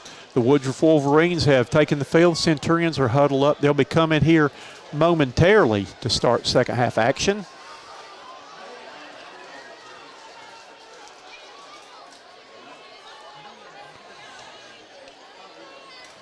Nelson Dixon has gotten the tee to get ready to get this party started back. And we are about ready to kick things off here with second half action.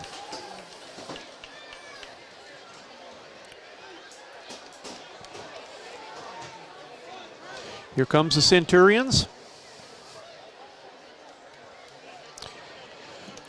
Officials are getting the teams back on the field.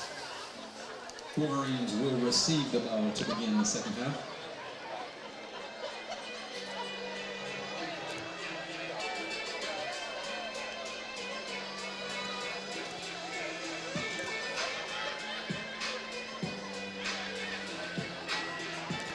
The Centurions will be defending the scoreboard end of the stadium and kicking off back to the school for those of you that are familiar with Woodruff High School field. Now Mason's got the ball.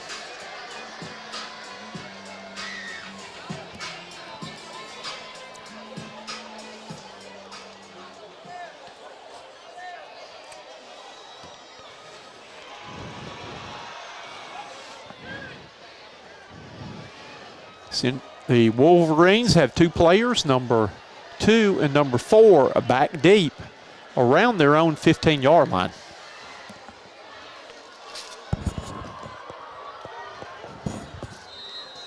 And there's the whistle, and we are ready to go. And here is a high angling kick over to about the 13-yard line.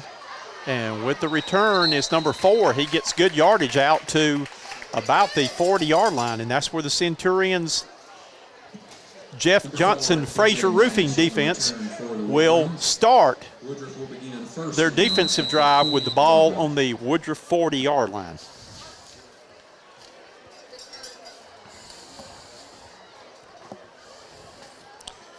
Woodruff comes back out with Carson Tucker running the offense. He has number 20 in the backfield with him. And we have laundry on the field. Flag on the field. We have had a lot of flags tonight, to say the least. False start is the penalty. And it's a false start penalty against the Wolverines will bring up a first down and 15 in the backfield with Tucker. Now let's see what they're doing. They mark it back at the 35-yard line.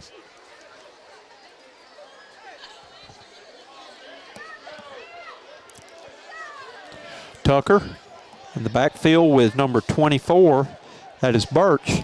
Looking to throw the ball. He's getting a rush now, and he throws that away. That's got to be grounding or fumble, one or the other. He just threw that one in the ground. That should have been. And the Centurion player is getting up, limping. Where's the flag for grounding on that one? That should have been either a fumble or intentional grounding. That's one time the official ate the flag when he should have thrown it. Second down, 15 now for the Wolverines. Nice rush then for the Centurions. Ball's handed off to Birch. He's trying to run around the end. He is going to be hit up around the 39-yard line. I see number 22, Noah Quinn, along with number 45. That is Arrowwood. 14, Cam Scruggs was in on the tackle, along with several others in the white uniforms for the Centurions. All right, on our Stewart Paint Service, LLC, third down, the yard to get is the midfield stripe. Third down and 11 yards for Woodruff. Two receivers to each side. Twins to both sides of the field. Birch in the backfield. Easton Birch along with Tucker. Dropping back to pass. He throws the ball up the middle, and it's going to be caught. It's a pitch and catch down to the Centurion 40-yard line. Big third down conversion then. That is Corey Scott. And it's going to be a Woodruff 1st and 10. A pizza in 1st and 10. New set of downs for the Wolverines. Back to pass is Tucker. Tucker fires one, and airmailed that one out of bounds. This receiver didn't have much of a chance to catch that one. That was Graybill. Anthony Graybill was the intended receiver. Pass is incomplete. We'll bring up Second down, 10 yards to go. 41.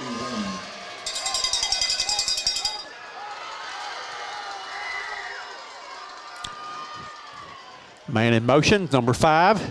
Shifts over to the H-back position. Here comes another man in motion. On the pitch, trying to turn the corner, number 1. He's got a quick turn back up the field. And it looked like number 45, Bryson Arrowood, along with number 5, coming up quick from the Centurions. That was Grayson Bradley.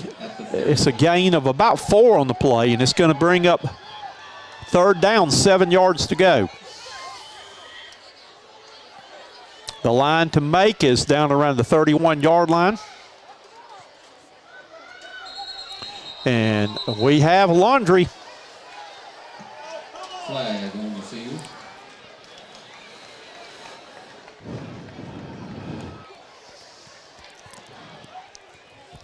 And it's going to be marked off against the Centurions for encroachment, and is going to bring up a 3rd down and 2 now.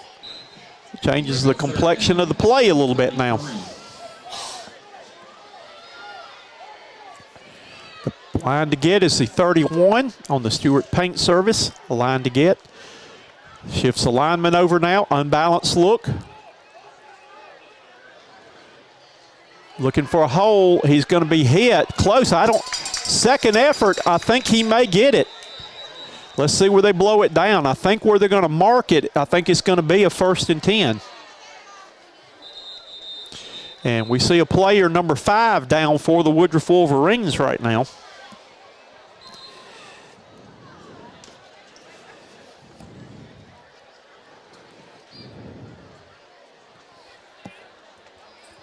Easton Birch on the carry for the Wolverines. Bring up 1st down at the 30. And it is a pizza in 1st and 10. That is Luke Runyons, the injured player for Woodruff.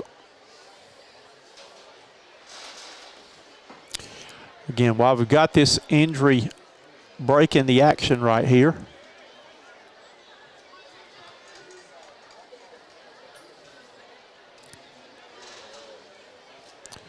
I want to mention our breaking the action sponsor, Browns Chapel Baptist Church. Again, their pastor, Chip Coleman, is the chaplain for the Centurion football team. Again, if you want to find out more about what they have to offer from the standpoint of the Sunday morning worship service, the Wednesday activities, the Bible studies throughout the week, and the youth program, give them a call at 864-474-3415. They're located at 350 Pine Street Extension in Packlet, South Carolina.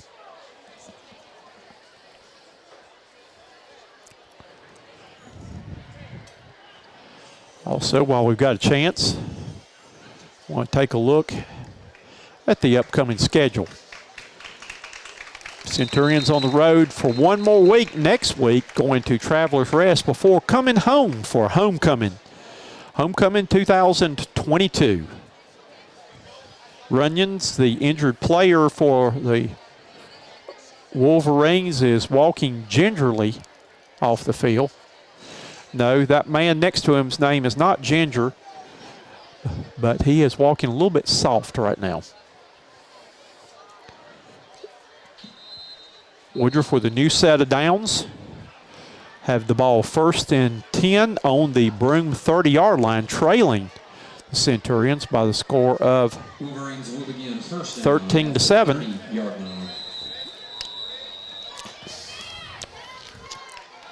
Birch in the backfield with Tucker. They have 2 receivers up top.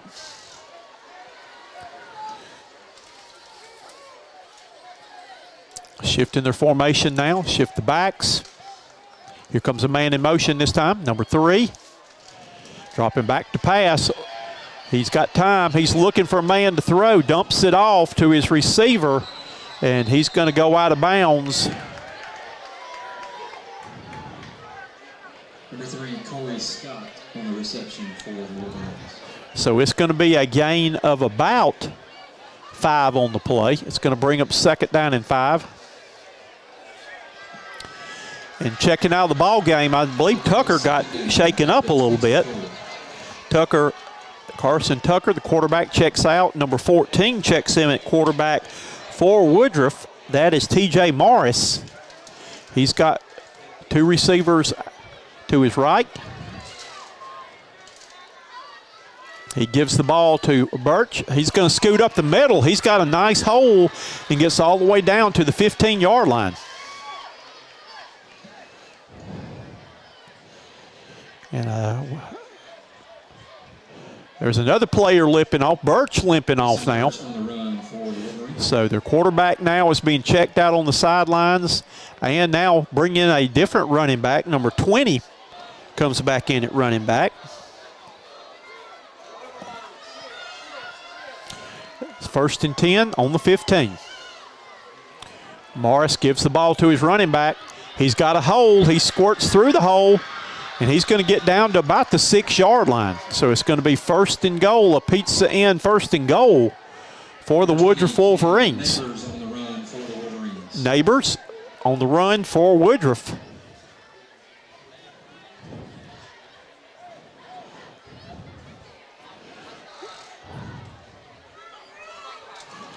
I don't look for Morris to be throwing down here. And he gives it to the running back, and he's going to be hit for this point no gain on touchdown is brought to you by. Again, Neighbors on the carry.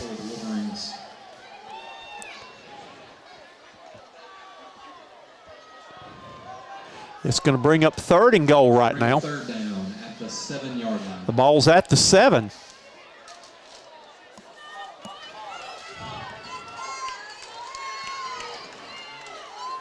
Number 3 at quarterback right now takes it on the Wildcat look coming up the middle. And let's see, did he get the 1st down?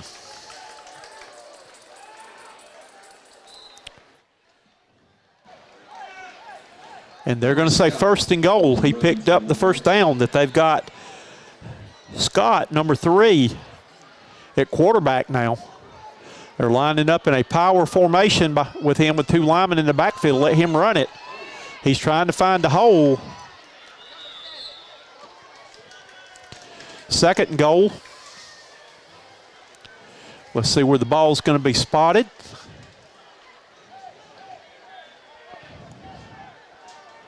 There's another lineman player falling down. I don't know if it's cramps or what, but there's another injured Wolverine player. There's a timeout, and we're going to take this timeout right now to mention the Broome Athletic Booster Club. At this point tonight, we would like to recognize the graduating class of the 1972. Again, Broome, the next home game will be homecoming. Make sure you stop by the souvenir stands and get your hooded sweatshirts and all your merchandise for the cold weather coming in hopefully shortly. Or stop by and get your burger or whatever else you need. Attendance with us tonight is the graduating class of 1982. It's going to bring us up 2nd down and goal from the 3 when we go back to play here. Congratulations, guys, and thank you for being with us tonight. You can see how far away the ball is from the goal line. Centurions beef up things a little bit and put big Stephen Odell in now on the defensive line.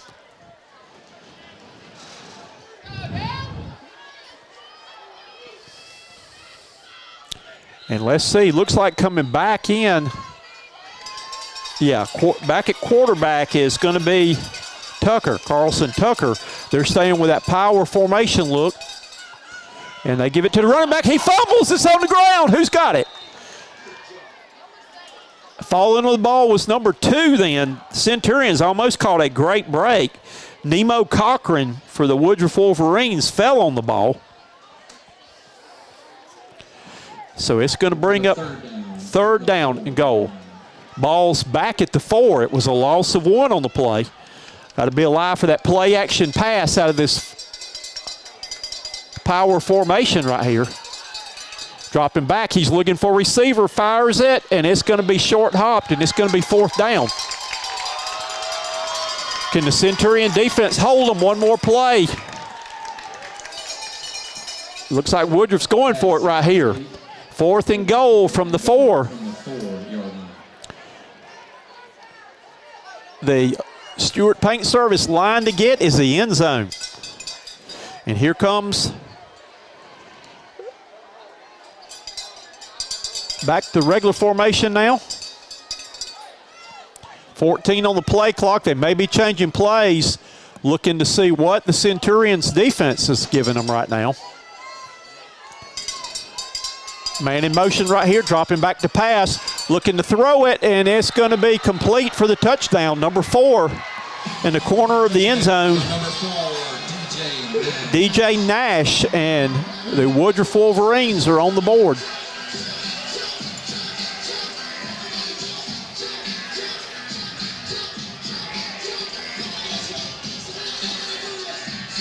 Checking in to attempt the extra point is Gaspar.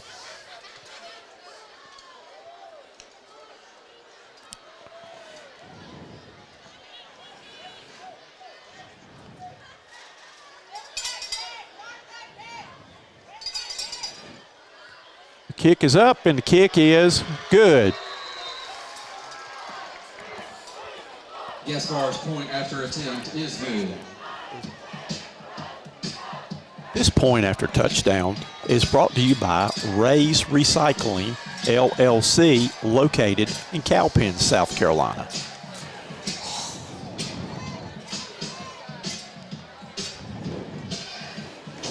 Your Cleaver Construction scoreboard now says with 5:44 remaining in third quarter action, the Woodruff Wolverines have retaken the lead at 14-13. The Larry's Trophies kickoff is coming up.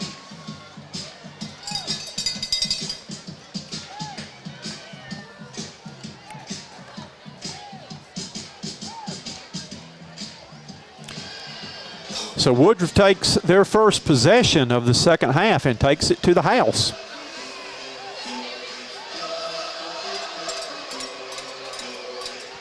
Gaspar tees it up, ready to give it a ride.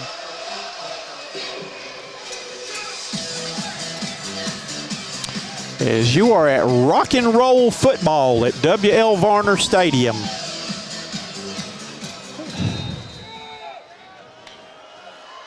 And there's a high kick down, going to be fielded at the 12 by Cohen. Cohen looking for a block.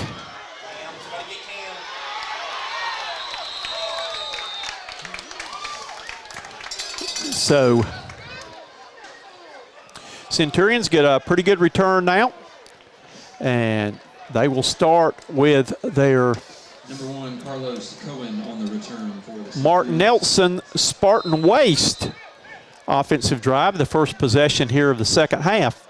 We'll bring a first down at the 31. Ball's at the 31. Ball's handed off in the backfield, and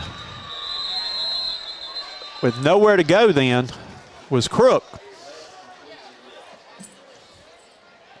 Tackled by number 52, Isaiah Sullivan, and number 95, Zy Penson. The defensive line for the Wolverines stepped up on that play for no gain. Second down, 10 yards to go.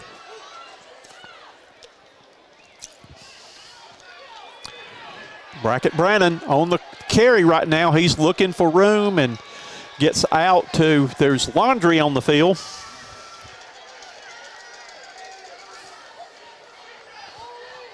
Let's see what the call is. Number 3, Brackett Brennan on the quarterback keeper for the Centurions. Or was that a towel? Maybe it was a towel we saw instead of a flag. So hold that. From the 34. Third down And the Stewart Paint Service yard to make is out beyond the 40-yard line. Brackett Brandon sprinting out looking for receiver. He's going to turn it up. He's got daylight. He better hold on the ball. He's holding it loose, but he got the pizza in. 1st and 10. Brackett Brandon on the sprint out. Could not find a receiver and saw a big hole and tucked it. And picks up a new set of downs for the Centurions. A pizza in 1st and 10, keeping the drive alive. When you're driving down East Main Street, stop by and see our friends at Pizza Inn. With the ball running hard across the midfield stripe over to about the Woodruff 47 is Darren Crook. Nice gain on 1st down. And we're seeing a lot of extracurricular activity after the plays here.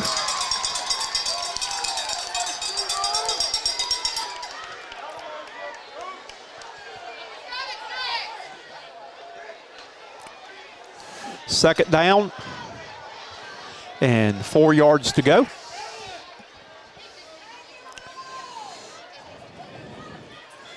And check your clock. 7 seconds on the play clock. 4, 3, and there's a snap, and the ball is given right up the middle with those tough yards. That is J-Mac McGill. And he gets, looks like he got enough for the pizza in 1st and 10. J-Mac has not really looked like he's been limping a little bit tonight, not at full speed. But the Centurions get a new set of downs. 4 minutes, 12 seconds to go in 3rd quarter action. Brackett Brandon looks over at the play with J-Mac in the backfield. Here's the rush. He's going to try to sidestep the rush. And he tried to dish it off to his receiver, and it looked like it hit the referee in the chest.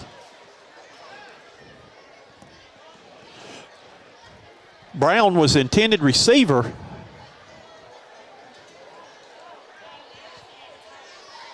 So it's going to bring up 3rd down now. Or is it 2nd down? Maybe it was 2nd down. Okay. Both running backs in the backfield now. Giving it to Crook, trying to turn the corner, looking for somebody to block. There's Crook squirting through the hole, and he gets down to about the 34-yard line. And it's going to be enough, I think, for the pizza in. Let's see where they mark it. That's going to be close. Maybe a yard short. We'll bring up 2nd down at the 34. 2nd down at the 34. 2nd down and 1. 2 backs in the backfield now for Brackett Brennan. Gives this one to his running back. That is going to be J-Mac, and he gets the 1st down. And there are flags aplenty. Very emotional game. The tempers are starting to get a little bit heated right now.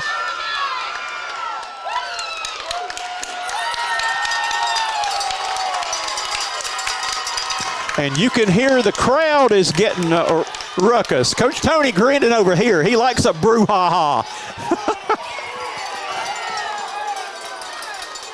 Personal foul penalties against both the Centurions. They're calling offsetting penalties on the play.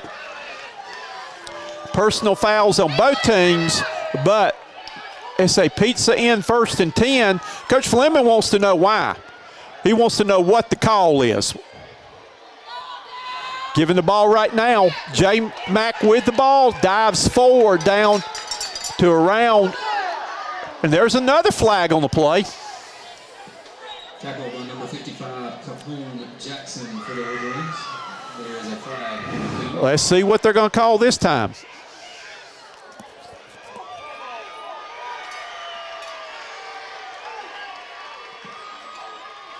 Holding is the penalty.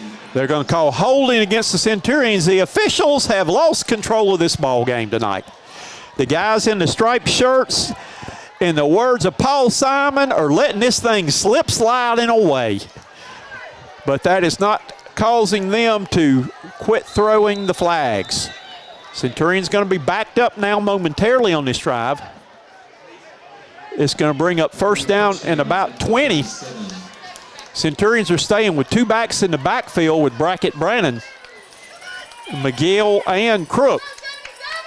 Low snap, looking to pass. He's going to run the ball. He's looking for daylight. He breaks the tackle. He's off to the races.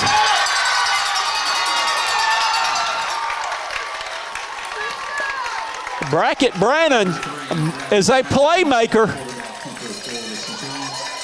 And this looks like it's going to be first and goal for the Centurions now. We apologize that we cannot see through the wall here when it gets down close like that. We'll bring up first down at the 7-yard line. It's a Pete's End 1st and 10, first and goal for the Centurions. Ball given to Crook. Gets through the hole. He's still going, going to be pushed back. May have gotten down to about the 5. 2 minutes and 22 seconds remaining in third quarter action. Centurions are trying to retake the lead. Two backs in the backfield with Brackett Brannon. He gives the ball to McGill. McGill trying to turn the corner. Is he in? Touchdown, Centurions!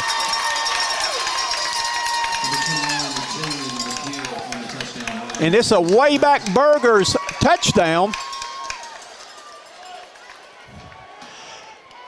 And the touchdown, Centurion touchdown fan, Private Eye Ivy says, I love touchdowns and way back burgers.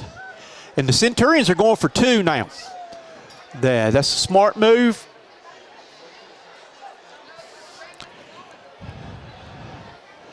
To the line of scrimmage we go for the extra point attempt. Brackett Brandon's got a man wide open, and he overthrew him. Oh, God. He had Cohen wide open in the corner of the end zone and threw it over his head. That was wide open. So the PAT attempt is no good. But our new score is on the Kleeper Construction scoreboard, the Broome Centurions 19 and the Woodruff Wolverines 14. The Rays Recycling PAT. Centurions come up short on the 2-point conversion.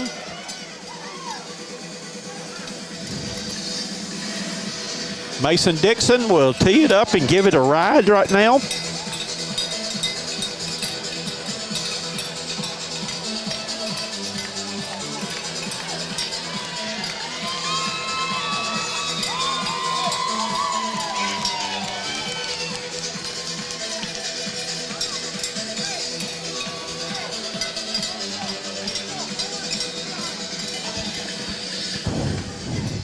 All right, ball spotted at the 40. And Mason kicks it the other way this time, deep, back to about the 12-yard line. On the return is number 3. He breaks a touch. It's going to be a foot race. Will he make it? It's going to be run back for a touchdown. So, on the kickoff, Corey Scott takes it 89 yards, and Woodruff retakes the lead, 20-19.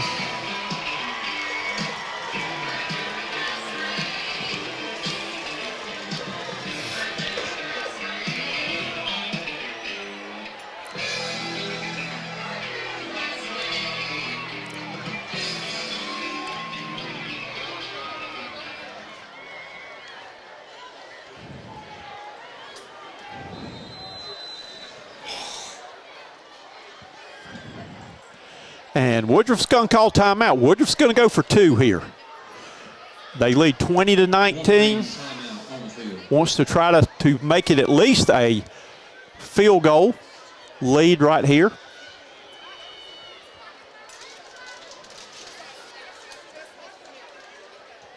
Want to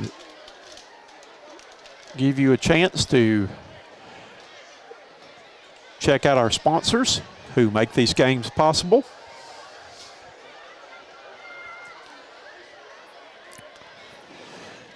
Next week, Centurions will be on the road as we go to Travelers Rest, and will return for homecoming the following week.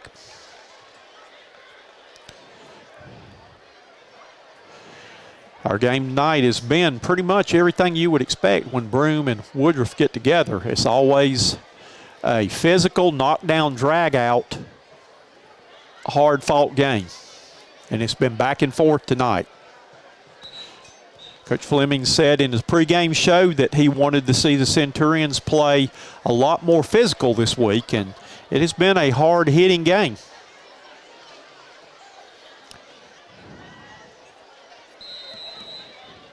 Lining up in the backfield is Scott.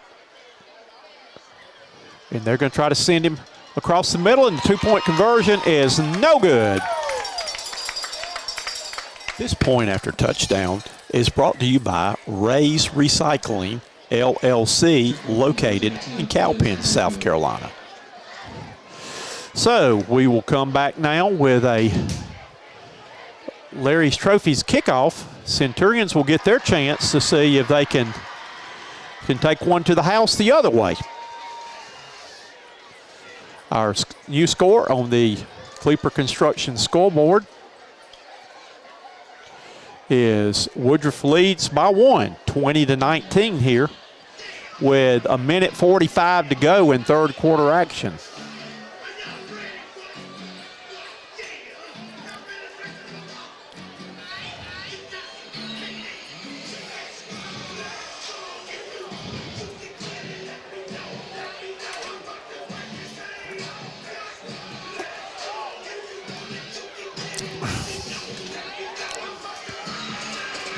Waiting on the Wolverines to come out now. Gaspar and company to kick off.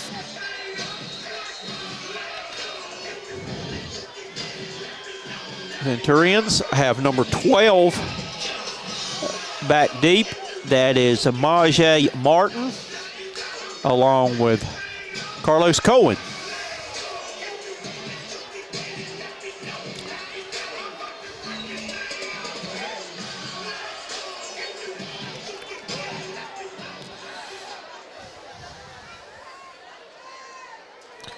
Gaspar's got it teed up on the left hash at the 40-yard line.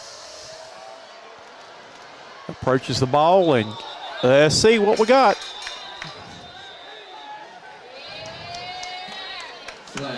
And we have a flag on the field.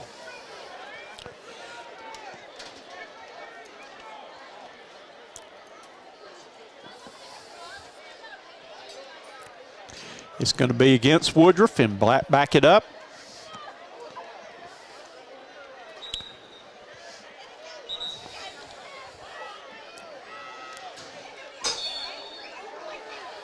Ball will be teed up at the 35 now.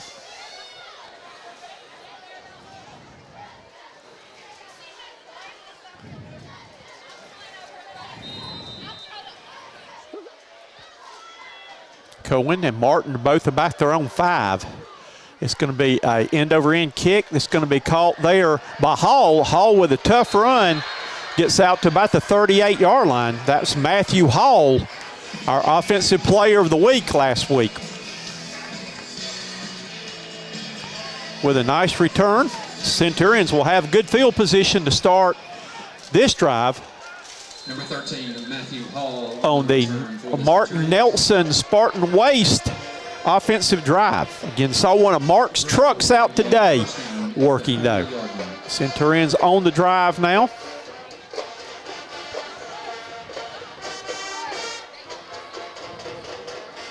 Ball's thrown right now. Garrett Sontag on the reception. Nice play. Garrett across the midfield stripe down to the 35-yard line. Play action pass for a pizza in 1st and 10. Sontag with the nice reception and hard run. The senior who plays linebacker on defense along with offense. 2.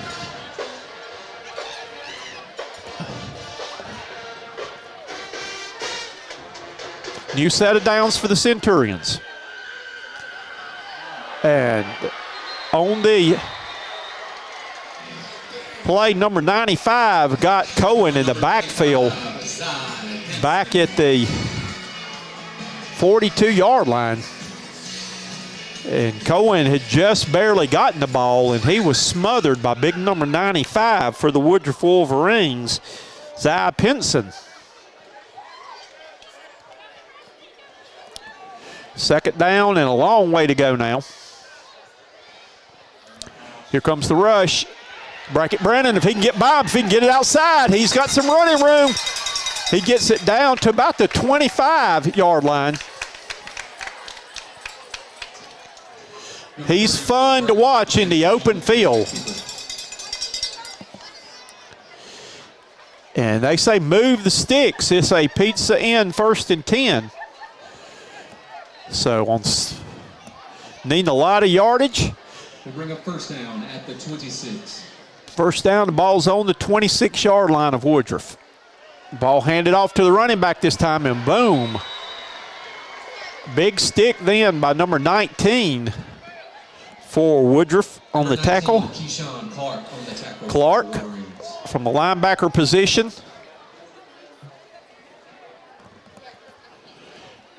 This may be the final play of the third quarter. 10 seconds going. There's 25 on the play clock. Centurions are going to let it run down. And we're going to move to the other end of the field. So your score at the end of 3 quarters is the Woodruff Wolverines 20, the Broome Centurions 19. Don't go away. The fourth quarter is going to be a big quarter coming up right here. We'll be back in just a minute.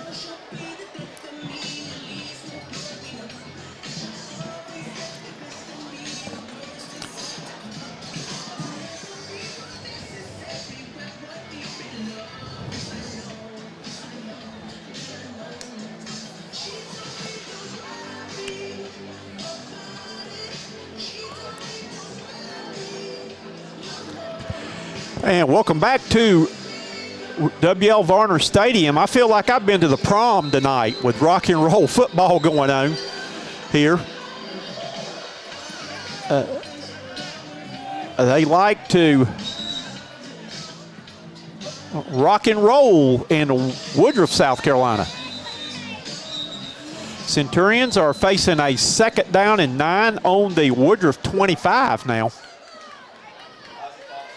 Big series here for the Centurions. After Broome took the lead, Woodruff ran the kickoff back 89 yards. Centurions have 2 backs in the backfield now. And what have we got? They're saying that Brackett Brannon was down before he handed the ball off. I don't know about that one. Wow.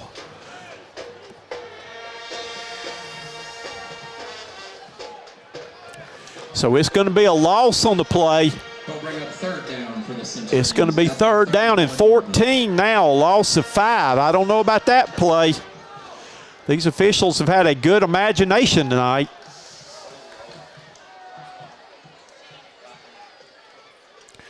Dropping back to pass, looking for receiver, firing it up the middle, and it's going to be caught at the 20-yard line.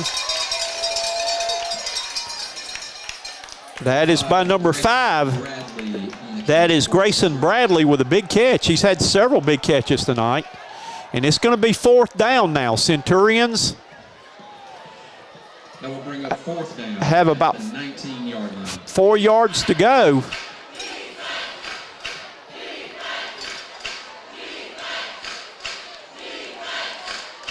Fourth down. The line to make is around the 15-yard line. Centurions are probably going to think about this one right here. And they're going to call timeout. This is an important play in this ball game. 4th down, 4 yards to go. On the Stewart Paint Service LLC, yard to make is down around the 15-yard line. So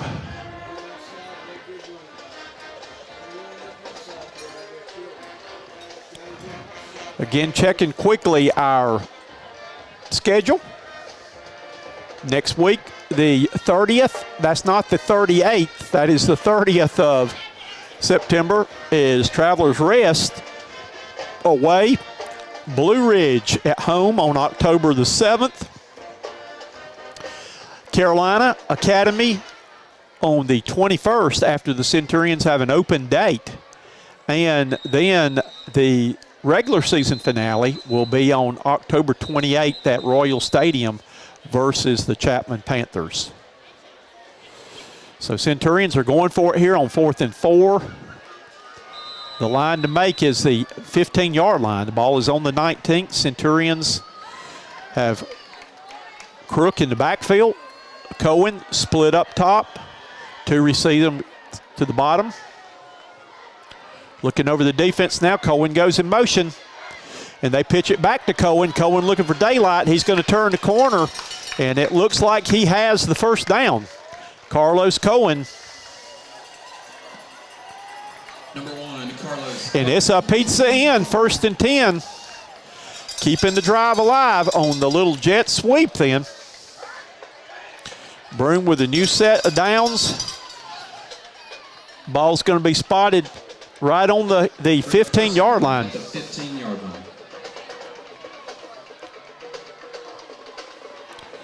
Ball's given to J-Mac. J-Mac looking for a hole behind Big Odell. He's churning, getting everything he can. Close to the 10-yard line, maybe the 11. But Jalen McGill, the J-Mac attack, running behind big old Stephen Odell on the play. It's going to get about 5 yards. 2nd down and 5. Logan Maccabee for the Wolverines.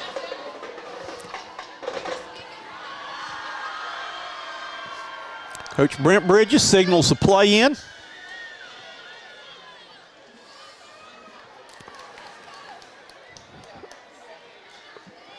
Kamaje Brackett Brandon looks over the defense. He got 6 on the play clock. Drops back to pass. Throws a receiver, and it's going to be intercepted in the end zone through the hands of Cohen. Let's see what the flag is. Number 1, Anthony Graybill on the interception. Flag on the field. The flag is on the Centurions, so the interception will stand. Penalty will be against the Centurions, and it will be declined. It was illegal motion, so with the interception off the deflection, Woodruff will get the ball at the Broome 20 now. 9:31 remaining in your ball game. Centurions defense comes on the field.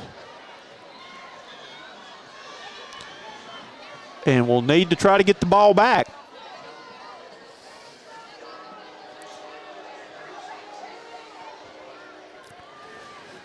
Ball given off to the running back. He's trying to find a hole. He finds nothing on the play. Noah Quinn, number 22, on the tackle, along with one of his interior linemen. Looks like D.T. Thompson, number 56. Thompson in on the tackle with Quinn.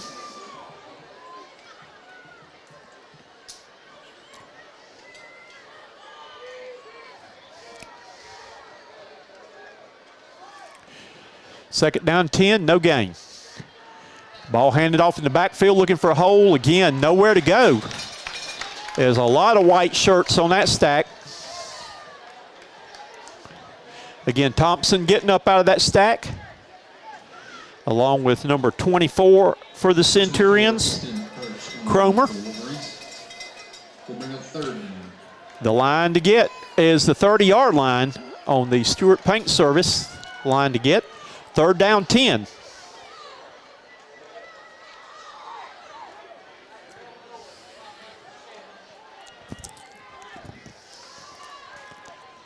High snap, dropping back to pass, looking for receiver, throwing it deep down the field.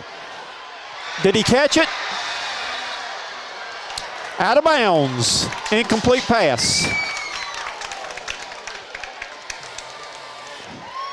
And it's going to bring up 4th down now. The punt team checks on for the Woodruff Wolverines, but nice long deep ball, but the receiver brought it down out of bounds, could not get in. So Gaspar set to kick for the Wolverines. Hopefully Centurions should get this back with good field position.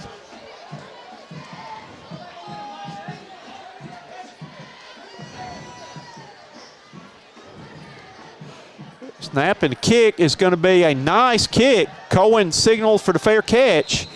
And Broome will start this drive on their the Woodruff 44-yard line. 8:07 remaining. Centurions with good field position. The defense did their job getting the ball back. Now the offense needs to take it to the house. Broome will begin first down at the 44.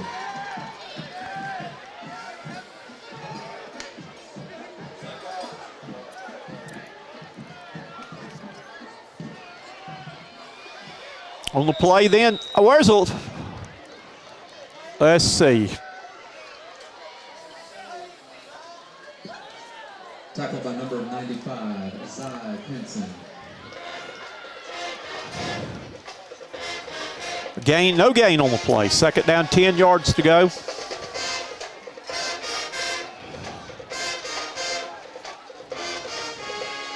Brackett Brandon dropping back to pass. He's got plenty of time. He's got a receiver open, and it's called at the 28-yard line. Number 5 on the reception, Grayson Bradley with a pizza in 1st and 10 reception. Move the chains. Centurions with a new set of downs. It will be first down at the 29. Ball at the 29-yard line. 3 receivers are lined up to the left, 1 receiver up top, 1 back in the backfield. And on the keeper right now, running up the middle, is going to be Kamaje. He gets down inside the 20 to about the 19-yard line. Woodruff had a player that lined up wrong with number 52 when was shifting as the ball was snapped. And I don't know if Kamaje saw that and immediately took it, called his own number. But it's going to be 9-yard gain on first down. They'll bring up first down at the 19-yard line. And it's going to be a first down. And the pizza in 1st and 10. 6:44 remaining in your ball game, Centurions. Ball is kept right now by Brackett Brandon. He's still going. He's still going. He's still going.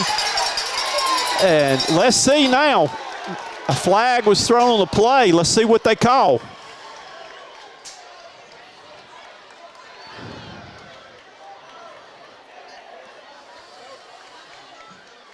There's a flag on the field.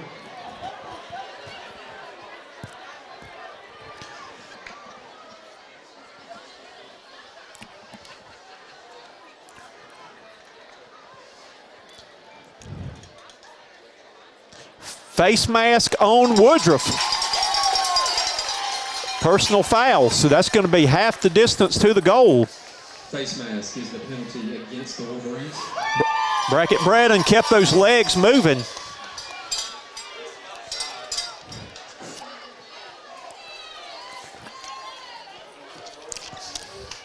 This has been the Kamaje Brackett Brandon show here.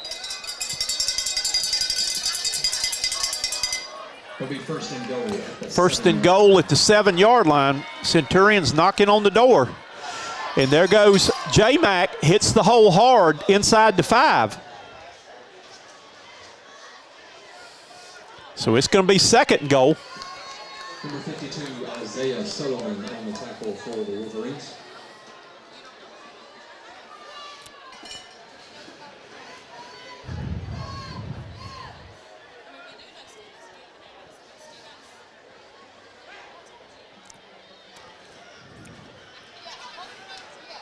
And 16 on the play clock. Matthew Hall checks in to his H-back position. Brackett Brannon calling his own number. And he's going to be stopped just inside the 5. It's going to bring up third down now. Brackett Brannon on the quarterback keeper. The snap was a little bit wide, and he had to.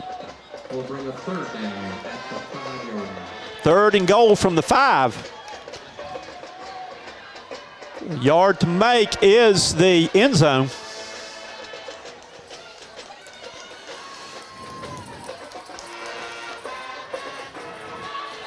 Looking for the play, and still going, into the end zone. Is he in? Touchdown, Centurions! It's a Wayback Burger touchdown. And the touchdown Centurion fan, Private Eye Ivy. I love touchdowns and Wayback Burgers. Centurions look like they're going for 2 right here. On the touchdown run for the Centurions. Great effort then to get into the end zone. Centurions going for 2 here. 13 on the play clock now. 2 backs in the backfield. J-Mac, is he in?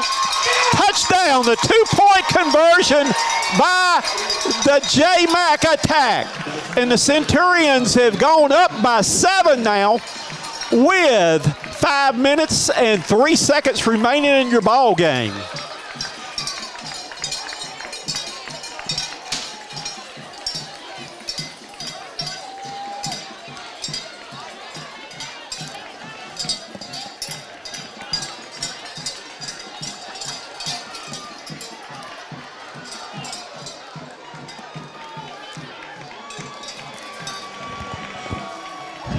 So our new Cleeper Construction scoreboard says with 5:03 remaining in your ball game, Broome 27, Woodruff 20.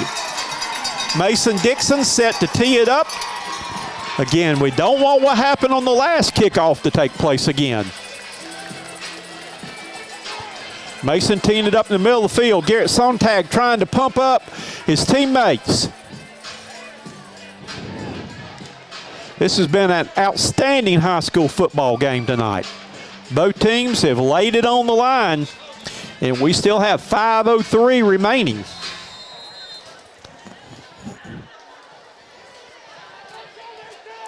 Here's the kick, and it's going to be a pooch kick that's going to hit down and roll, and whoa! Big hit then by one of the kickoff specialists in, trying to get the number of who that was. That may have been Isaiah Brown. Number 16, it was. Isaiah lowered the lumber, and the ball's going to be spotted back on the Woodruff 16-yard line. That's where this Frazier, Jeff Johnson, the Frazier Fur defense comes on the field now. Dropping back, looking to pass. The ball's going to be complete. And with a nice move and tackle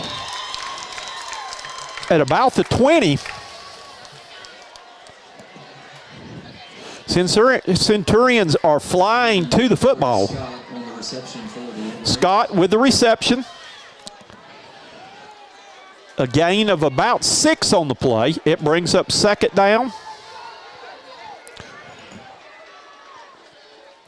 Handing the ball off, and there, a big play by big defensive player D.T. Thompson.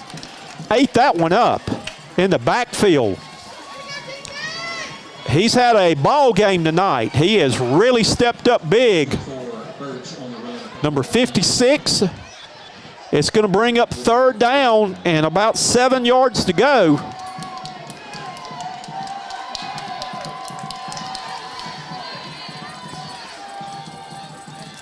Tucker looks over from the coaching staff, getting the play. He's got Two receivers to his right, one to the left, man in motion this time.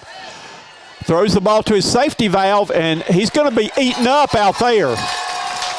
Was not fooled at all. The defensive back, that looks like number 17 for the Centurions.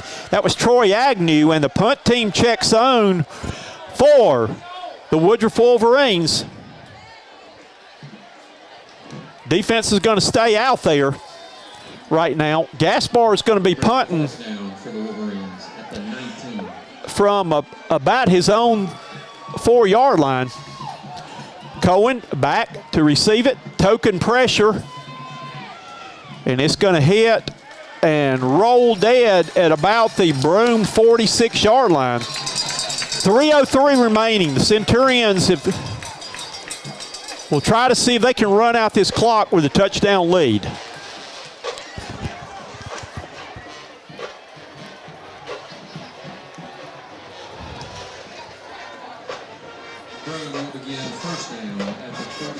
Ball protection is the name of the game right now. Woodruff's going to be coming after that ball. Centurions have got to protect the football. On the offensive, Mark Nelson, Spartan Waste, one of the biggest offensive drive of the game right now. Ball's fumbled. Whoa, holy moly. And we just talked about ball protection, and that ball went awry, but Darren Crooks fell on it. Give me a heart attack. Second down, 11 yards to go. 2:55 remaining. Woodruff's going to call timeout. Again, we're going to take this opportunity during the timeout to, again, mention all of our sponsors. To show our sponsors, we have got 2 minutes, 55 seconds remaining. Centurions lead 27-20. Broome with a second down and 11 yards to go.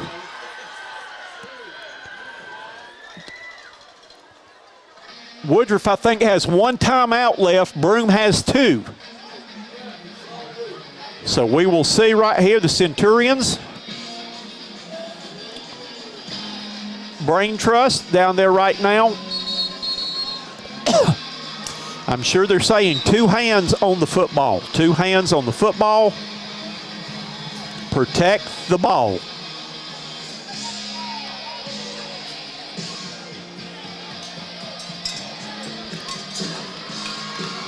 Darren Crook with Kamaje Brackett Brannon in the backfield.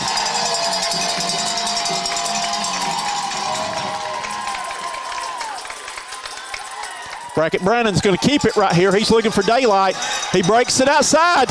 He's got a big run, and he fell down inside. It's a pizza in, 1st and 10, and very wisely hit the ground inbounds to either make them burn their final timeout. As soon as they set the chains, wind the clock. So it's a 1st and 10. Pizza in, 1st and 10. Centurions will take as much time as they can. 18 on the play clock. 2:23 on the game clock. Broome leads 27-20 here at W.L. Varner Stadium. Kamaje is going to keep it again. Trying to turn the corner. Go down at the 35-yard line.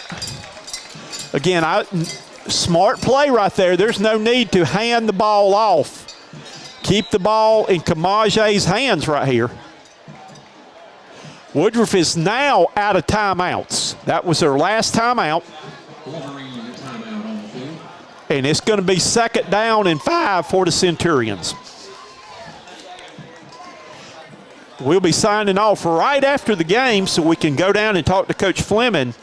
But we will have the post-game show posted later tonight. But what an exciting game tonight. The Broome Centurions have come on the road.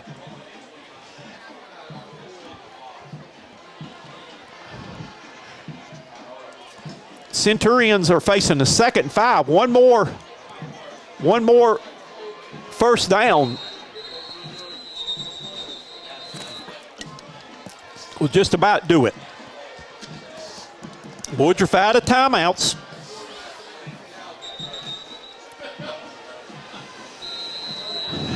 So here we go. We just need a good snap to the quarterback and him to hold it.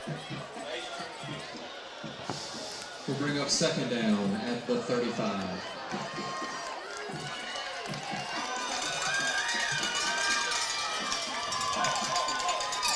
With the ball right now, running straight ahead and getting down to about the 29-yard line is Kamaje Brackett-Brennan, the quarterback on the keeper. And it's another pizza in 1st and 10.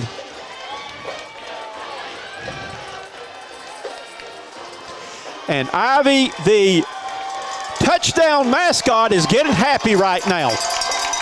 With her ears signaling touchdown, she can smell the victory along with the way back burger. Right now, it looks like they're just going to take in a victory formation now. They're going to take a knee and run the clock out. Nothing Woodruff can do.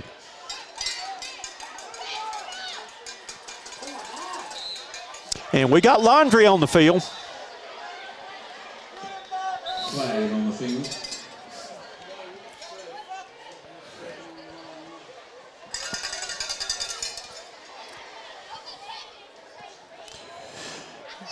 Let's see what the flag's going to be. Minute 15 remaining in your ball game.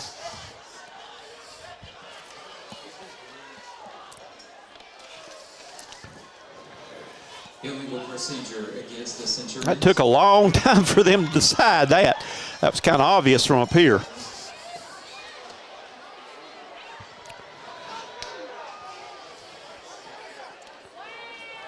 All right, Centurions have a first down and about 15 now. Doesn't matter.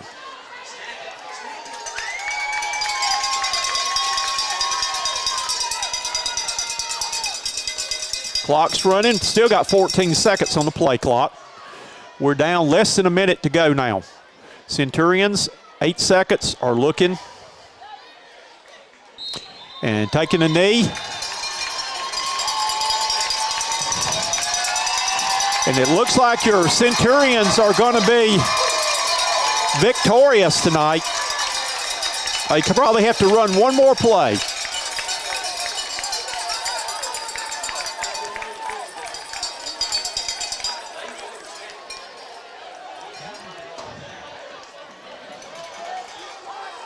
I can snap it right here, and this game will be over.